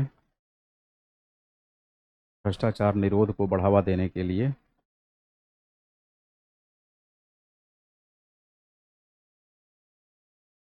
ओम्बड्समैन जैसी व्यवस्था को अपनाने पर विचार विमर्श किया जाने लगा।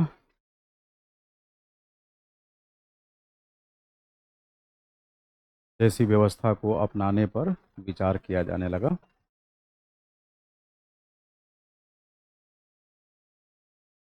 सन 1960 ईस्वी में, या सन 1960 के दशक में कह लीजिए, सन 1960 के दशक में भारत सरकार के तत्कालीन केंद्रीय मंत्री, कानून मंत्री थे, तत्कालीन केंद्रीय कानून मंत्री ए के सेन ने, अशोक कुमार सेन, ए के सेन ने संसद के पटल पर ए के सेन ने संसद के पटल पर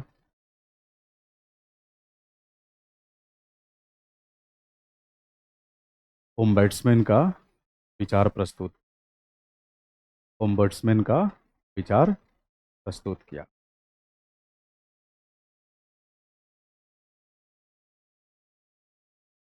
अगला वाक्य, प्रख्यात विधिवेत्ता प्रख्यात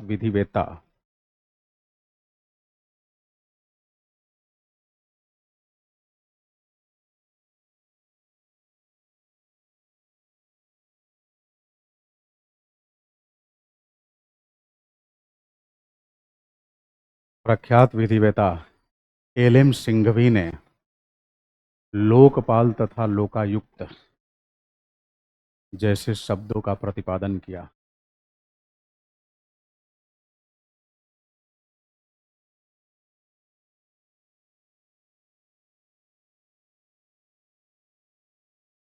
प्रतिपादन किया। उन्होंने ही कहा कि हम अपने यहाँ ओम्बड्समैन को जब अपनाएंगे तो केंद्रीय स्तर पे जो ओम्बड्समैन होगा उसको लोकपाल बोलेंगे और प्रांतों के स्तर पे लोकायुक्त, क्योंकि ये हिंदी के शब्द है ना। हाँ। प्रथम प्रशासनिक सुधार आयोग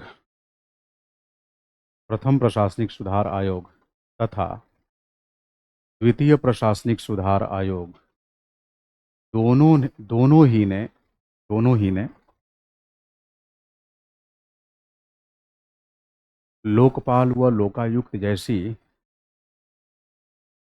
संस्था को लोकपाल व लोकायुक्त जैसी संस्था को व्यवहार में अपनाने पर बल दिया।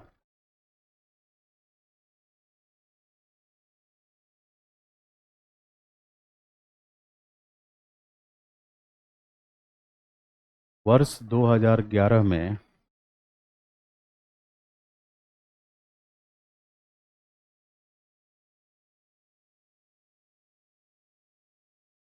तत्कालीन प्रधानमंत्री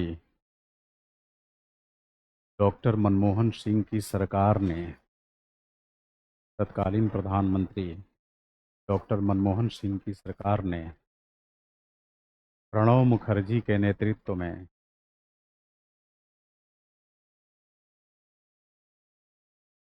प्रणब मुखर्जी के नेतृत्व में मंत्रियों का एक समूह गठित किया,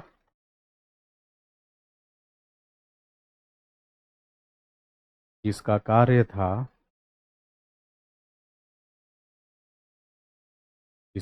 था मतलब मंत्रियों के समूह या समिति का कार्य था कि भ्रष्टाचार निरोधी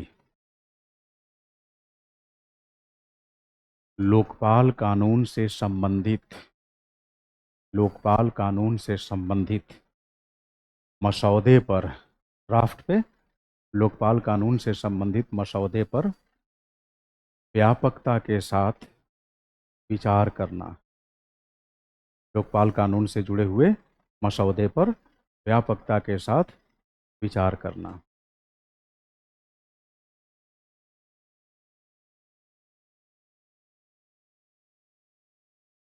अन्ना हजारे के नेतृत्व में भ्रष्टाचार निरोधी आंदोलन के अंदर भी अन्ना हजारे के नेतृत्व में भ्रष्टाचार निरोधी आंदोलन के माध्यम से भी, या आंदोलन के द्वारा भी, लोकपाल तथा लोकायुक्त के लिए कानून बनाने की पेशकश की गई।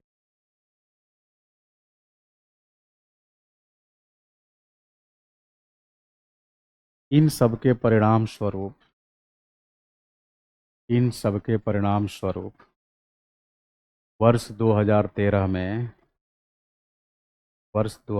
में केंद्रीय संसद द्वारा लोकपाल कानून पारित कर दिया गया। केंद्रीय संसद द्वारा लोकपाल कानून पारित कर दिया गया तथा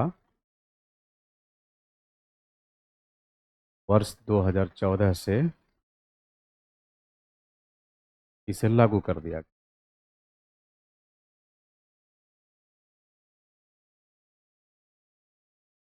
लोकपाल एक बहुसदस्यीय निकाय है।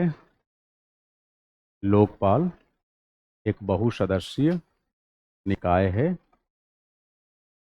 जिसका एक अध्यक्ष होगा तथा 8 सदस्य होंगे।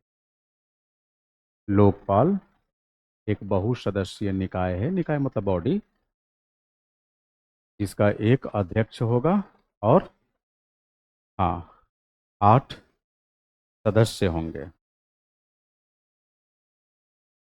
लोकपाल तथा उससे जुड़े सदस्यों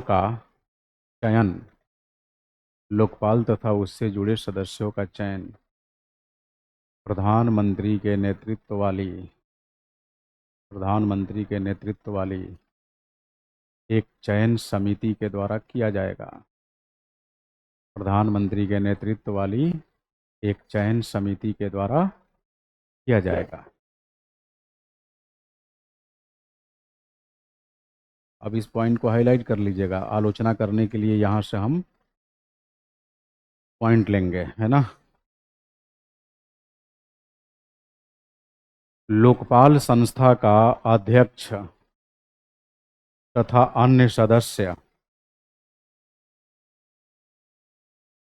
5 साल का कार्यकाल। लोकपाल संस्था का अध्यक्ष अथवा सदस्य 5 साल का कार्यकाल अथवा 70 वर्ष की उम्र अवस्था, जो भी पहले हो, उसे पूरा करेंगे। 5 वर्ष का कार्यकाल या फिर 70 वर्ष की, लोकपाल तथा अन्य सदस्य 5 वर्ष का कार्यकाल या फिर 70 वर्ष की उम्र अवस्था, जो भी पहले हो, उसे पूर्ण करेंगे। पता चला कि लोकपाल के रूप में आपका कार्यकाल 2 ही साल हुआ है, लेकिन उम्र 70 साल हो गई, तो अब आप पद पे नहीं रहेंगे। अब पता चला कि आपने 5 साल कार्य कर लिया, लेकिन अभी उम्र 68 साल ही हो रही है। इसका मतलब ये नहीं कि 2 साल ग्रेस मिल जाएगा। सेवा समाप्त।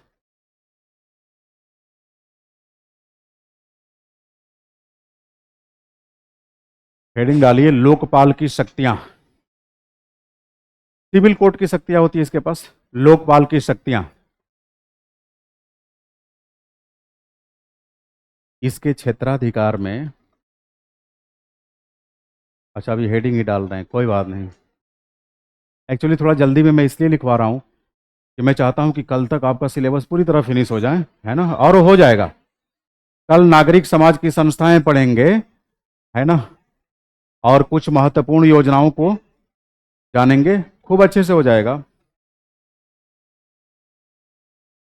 मतलब आपके सिलेबस के अंदर आप ये नहीं कर सकते कि किसी भी पहलू के साथ कोई कटौती हुई है। हाँ, टेक डाउन प्लीज। समय का सदुपयोग करते हैं। लिखिए, लोकपाल के क्षेत्राधिकार में, टेक डाउन, लोकपाल की शक्तियां लिख रहे हैं, दो तीन पॉइंट बस लिख लीजिए। लोकपाल के क्षेत्राधिकार में प्रधानमंत्री, अन्य मंत्रीगण,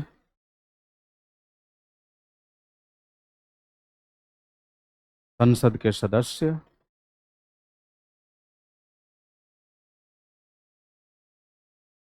समूह ए, बी, सी और डी के अधिकारी व कर्मचारी, group A, group B, group C, group D,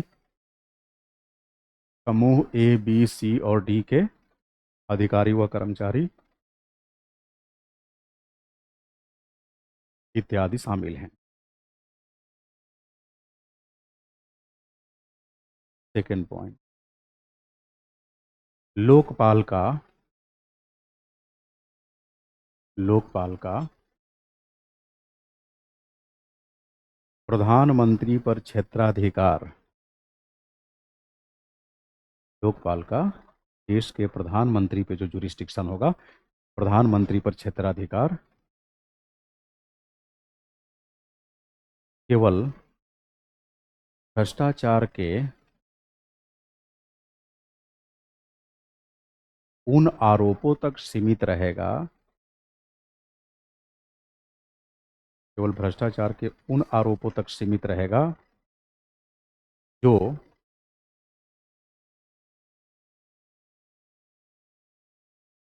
अंतर्राष्ट्रीय संबंधों,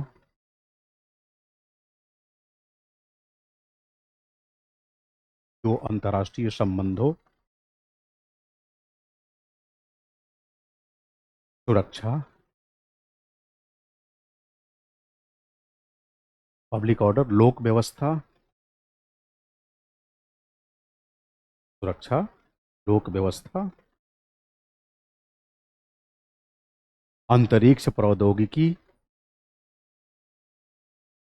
अंतरिक्ष स्पेस टेक्नोलॉजी, अंतरिक्ष प्रौद्योगिकी तथा नाभिकीय ऊर्जा यानी परमाणु ऊर्जा, नाभिकीय ऊर्जा यानी परमाणु ऊर्जा से संबंधित न हो, यानी इन क्षेत्रों पर लोकपाल की नजर नहीं पड़ सकती।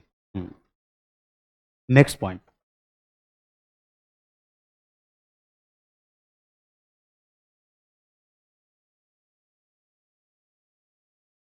लोकपाल के क्षेत्राधिकार के अंतर्गत संसदीय विशेषाधिकारों का ध्यान रखा गया है। लोकपाल के क्षेत्राधिकार के अंतर्गत संसदीय विशेषाधिकारों का ध्यान रखा गया है।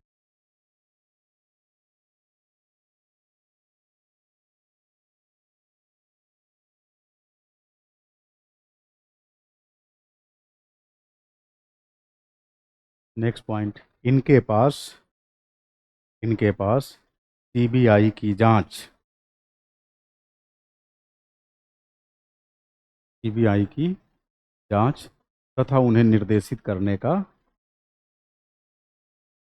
अधिकार है, तथा उन्हें निर्देशित करने का अधिकार है।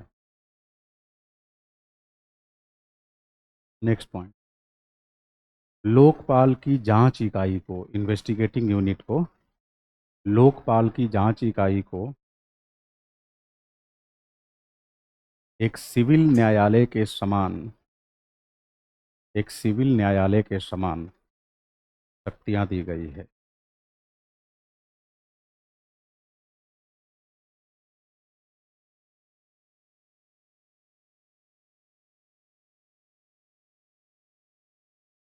सिविल न्यायालय की शक्तियां दी गई है।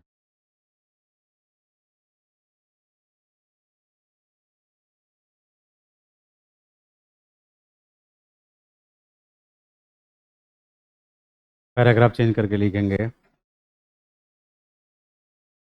भारत में भ्रष्टाचार पर रोक लगाने के लिए, भारत में भ्रष्टाचार पर रोक लगाने के लिए लोकपाल तथा लोकायुक्त जैसी संस्थाएं, भारत में भ्रष्टाचार पर अंकुश लगाने के लिए लोकपाल तथा लोकायुक्त जैसी संस्थाएं, लोकपाल तथा लोकायुक्त जैसी संस्थाएं बेहद कारगर साबित हो सकती हैं, किंतु किंतु ये संस्थाएं कई तरह की विसंगतियों के शिकार हैं, कई तरह की विसंगतियों के शिकार हैं, जैसे जैसे राजनैतिक हस्तक्षेप, राजनैतिक हस्तक्षेप, सरकार तथा नागरिक समाज की, सरकार तथा नागरिक समाज की अभिवृत्तिमूलक समस्याएं, सरकार तथा नागरिक समाज की अभिवृत्तिमूलक समस्याएं, राजनैतिक इच्छा शक्ति का अभाव, राजनैतिक इच्छा शक्ति का अभाव, अभाव जिसके कारण ये उपयुक्त तरीके से काम नहीं कर पा रहे, जिसके कारण ये संस्थाएं उपयुक्त तरीके से काम नहीं कर पा रही। अतः अतः अतः हमें दो चीज़ों पर फोकस करना चाहिए, बल देना चाहिए। पहला पहला भारत में व्याप्त भ्रष्टाचार की समस्या को, भारत में व्याप्त भ्रष्टाचार की समस्या को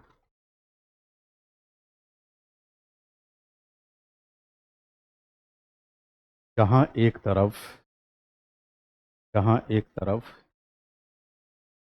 वैधानिक व प्रशासनिक दृष्टिकोण से, वैधानिक व प्रशासनिक दृष्टिकोण से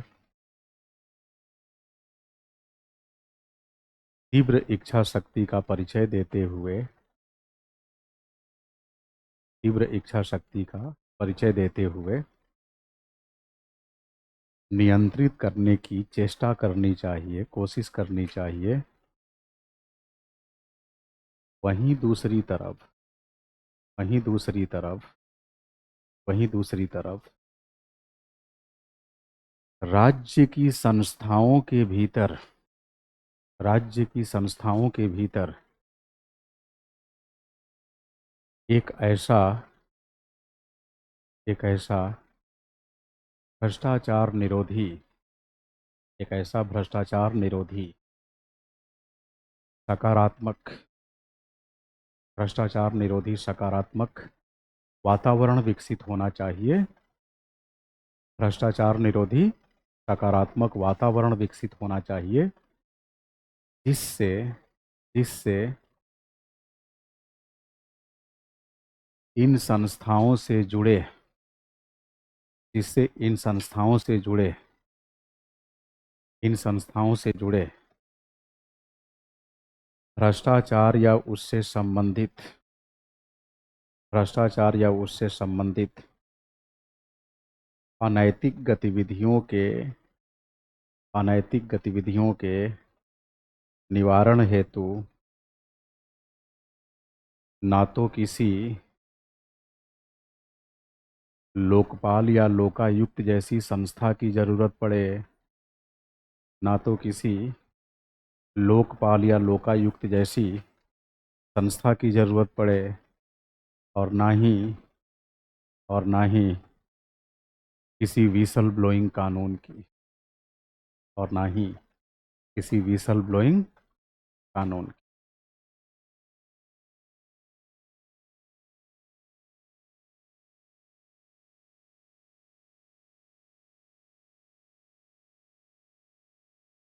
क्लियर है?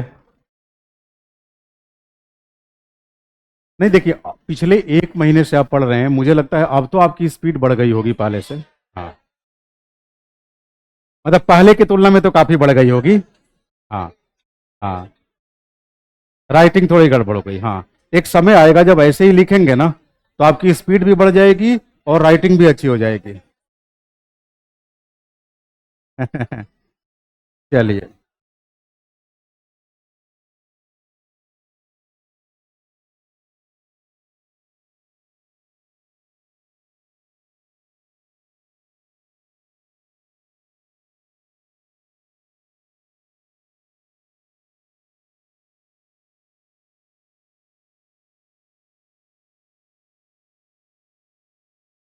निगमीय शासन, कारपोरेट गवर्नेंस, वह संक्षेप में समझ लीजिए कारपोरेट गवर्नेंस को, क्योंकि इसमें भी जो भी गुणवत्ता सुधार वगैरह से संबंधित मामले होंगे, वो सारे यही ट्रांसपेरेंसी, अकाउंटेबिलिटी, यही सारी चीजें। निगमीय शासन का संबंध बताऊं आपको, 3 एंटिटीज के बीच अंतः क्रिया से जुड़ा हुआ है। किससे? तीन तीन निकायों के बीच। तो अगर हम निगमीय शासन की बात करें तो देखिए यहां पर एक तरफ एक तरफ निगम मतलब कंपनी, समझ रहे हैं मेरी बात? हाँ। एक तरफ कंपनी के अंशधारक होंगे, कौन होगा? अंशधारक, शेयर होल्डर्स। जाहिर सी बात है, यही इन्हीं का स्वामित्व होगा। ठीक। यहाँ शेयर धारक हैं, यहाँ पर कंपनी के कर्मचारी, कंपनी के कर्मचारी, और एक निकाय, एक बॉडी, नागरिक समाज, यानी सामान्य भाषा में कह लीजिए लोग।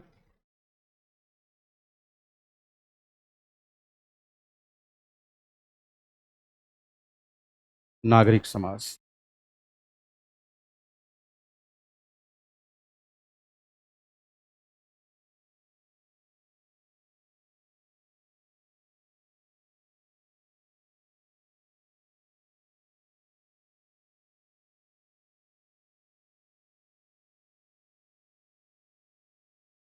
इन तीनों के मध्य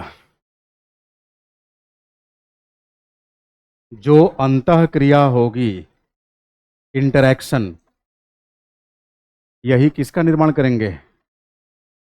बिल्कुल, निगमीय शासन।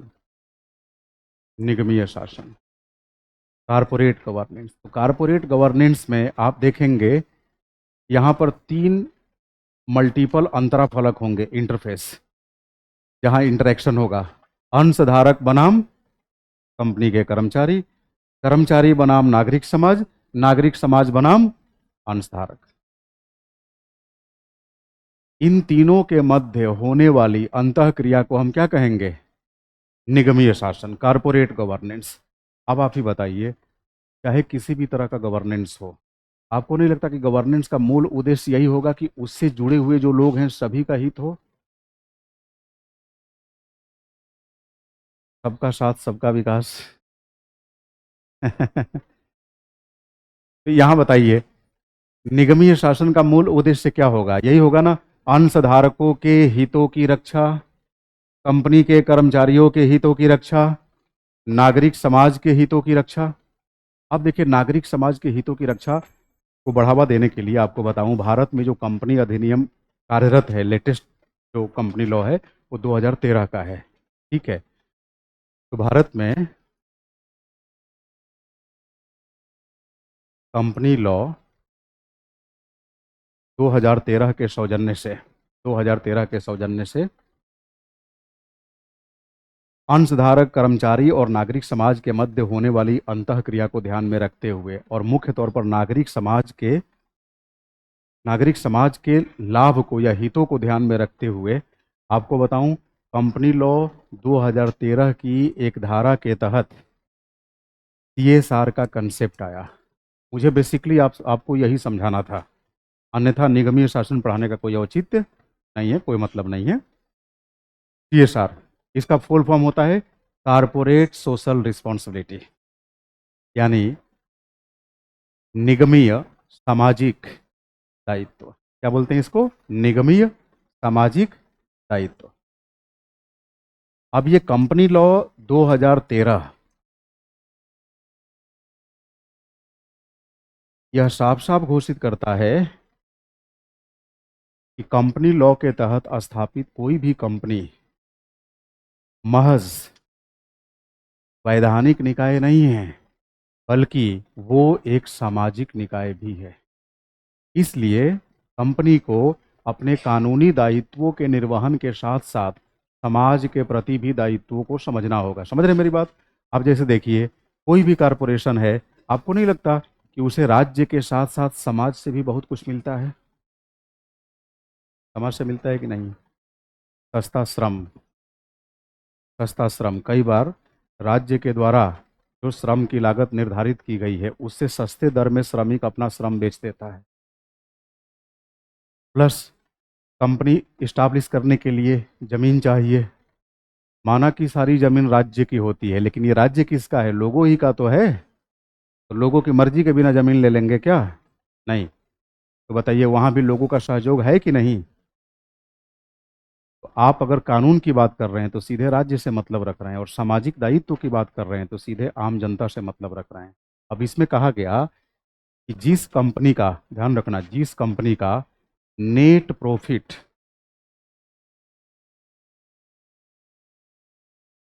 ₹500 करोड़ प्लस है, ये प्रॉफिट की बात कर रहा हूं, और मान लीजिए नेट वर्थ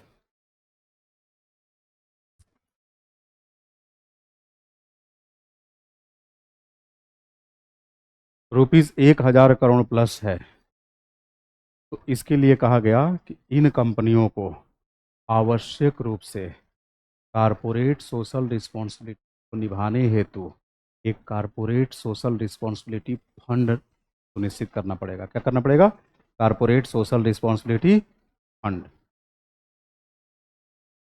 और वो फंड कैसा होगा? उस फंड में अमाउंट क्या जमा करना होगा? उस फंड में पिछले 3 वित्तीय वर्षों में, समझ रहे हैं मेरी बात, पिछले 3 वित्तीय वर्षों में जो लाभ हुआ है, टोटल नेटवर्थ की बात नहीं हो रही, नेट प्रॉफिट, जो लाभ हुआ है उसका कम से कम 2% अमाउंट सामाजिक दायित्वों के निर्वहन पे खर्च होना चाहिए, शिक्षा, स्वास्थ्य इत्यादि। और अगर मान लीजिए कि आप सपोज पिछले 3 वर्षों के शुद्ध लाभ का 2% आपने कारपोरेट सीएसआर फंड बना के उसमें रख दिया, माना कि ये अमाउंट कुल 800 करोड़ रुपया हुआ, ठीक है, ₹800 करोड़। सोशल रिस्पॉन्सिबिलिटी पे आपने खर्च कितना किया? 500 करोड़। 300 करोड़ रह गया, अपने पॉकेट में नहीं डालेंगे। ये जो 300 करोड़ रह गया, अब इसे किसी राष्ट्रीयकृत बैंक में ऑन स्पेंट सीएसआर के नाम से आपका खाता होगा, अकाउंट होगा। किस नाम से? On spent CSR fund. जाकर उस फंड में जमा कर दीजिए, बढ़ता रहेगा, और दोबारा जब खर्च होगा तो सोशल रिस्पॉन्सिबिलिटी पे ही खर्च होगा। ये आपके कंपनी के ऑडिट का हिस्सा नहीं बनेगा, ये अलग है। ये नहीं कि अगले साल के मुनाफा में जोड़ लिए कि पिछले साल वाला कुछ रह गया था जोड़ लो। आमतौर पर इसके पीछे का जो कंसेप्ट है वो बेसिकली गांधीवाद से, गांधी दर्शन से प्रेरित है। गांधी जी का न्यासिता का सिद्धांत है ना, trusteeship theory of Mahatma Gandhi. Gandhi का न्यासिता का सिद्धांत क्या कहता है? न्यासिता का सिद्धांत कहता है कि आप पैसा लगाइए, खूब मेहनत करिए, कंपनी खड़ा करिए, आपकी कंपनी प्रोग्रेस करे, विकास करे, सब जायज है, लेकिन कंपनी के मुनाफे पर आपका एकमेव अधिकार नहीं होना चाहिए। गांधी कहते हैं कि आप अपने आप को कंपनी का मालिक मत समझिए, आप कंपनी का ट्रस्टी समझिए, कंपनी का न्यासी समझिए। सामान्य भाषा में कहें तो उपलब्ध कर्मचारियों में आप एक मुख्य प्रबंधक की भूमिका में होंगे, यानी सभी लोग मिलकर कंपनी के हित में निर्णय लेंगे। उन निर्णय निर्माणकर्ताओं में से एक आप भी होंगे। माना कि उपलब्ध में आप प्रथम होंगे, लेकिन औरों की आवाज़ को आप खारिज नहीं कर सकते। अब मान लीजिए सपोज आप कंपनी के मुख्य न्यासी हैं, और आपसे जस्ट इमीडिएट जो आपकी जूनियर हैं ये हैं, इनकी सैलरी है महीने की 15 लाख, और आप महीने का ले रही हैं 1500 करोड़। ये कैसे चलेगा? तो क्या इनके बाद वाले जो पदधारी हैं, ऑफिस बियरर हैं, दोनों के सैलरी में, सर्विस कंडीशन में इतना ही अंतर है जितना इनमें और आप में है? नहीं। तो वो कहते हैं कि कंपनी के विकास में आप खूब मेहनत करिए, आप एक हैंडसम सैलरी लीजिए जिससे आपका जीवन अच्छे से चल सके, लेकिन इसका मतलब ये नहीं कि कंपनी के लाभ पर पूरी तरह से नाग कुंडली मार के बैठ जाएं, ये नहीं। प्लस कंपनी में काम करने वाले कर्मचारियों के प्रति भी आप सौहार्दपूर्ण वातावरण तैयार करें, उनके साथ मानवतापूर्ण व्यवहार करें। एक तरह से कह सकते हैं कि गांधी जी ने न्यासीता के सिद्धांत के माध्यम से पूंजीवाद के अंदर पूंजीपति श्रमिक संबंधों को सुनम्य बनाने की पहल की है। समझ रहे मेरी बात? उसी दिशा में एक प्रयास ये निगमीय शासन में कॉरपोरेट सोशल रिस्पॉन्सिबिलिटी के माध्यम से संचालित किया। समझ रहे मेरी बात? तो कल जब हम लोग मिलेंगे तो नागरिक समाज की संस्थाओं के बारे में पढ़ेंगे और सरकार की कुछ महत्वपूर्ण नीतियों के बारे में। आज के लिए इतना ही। Thank you.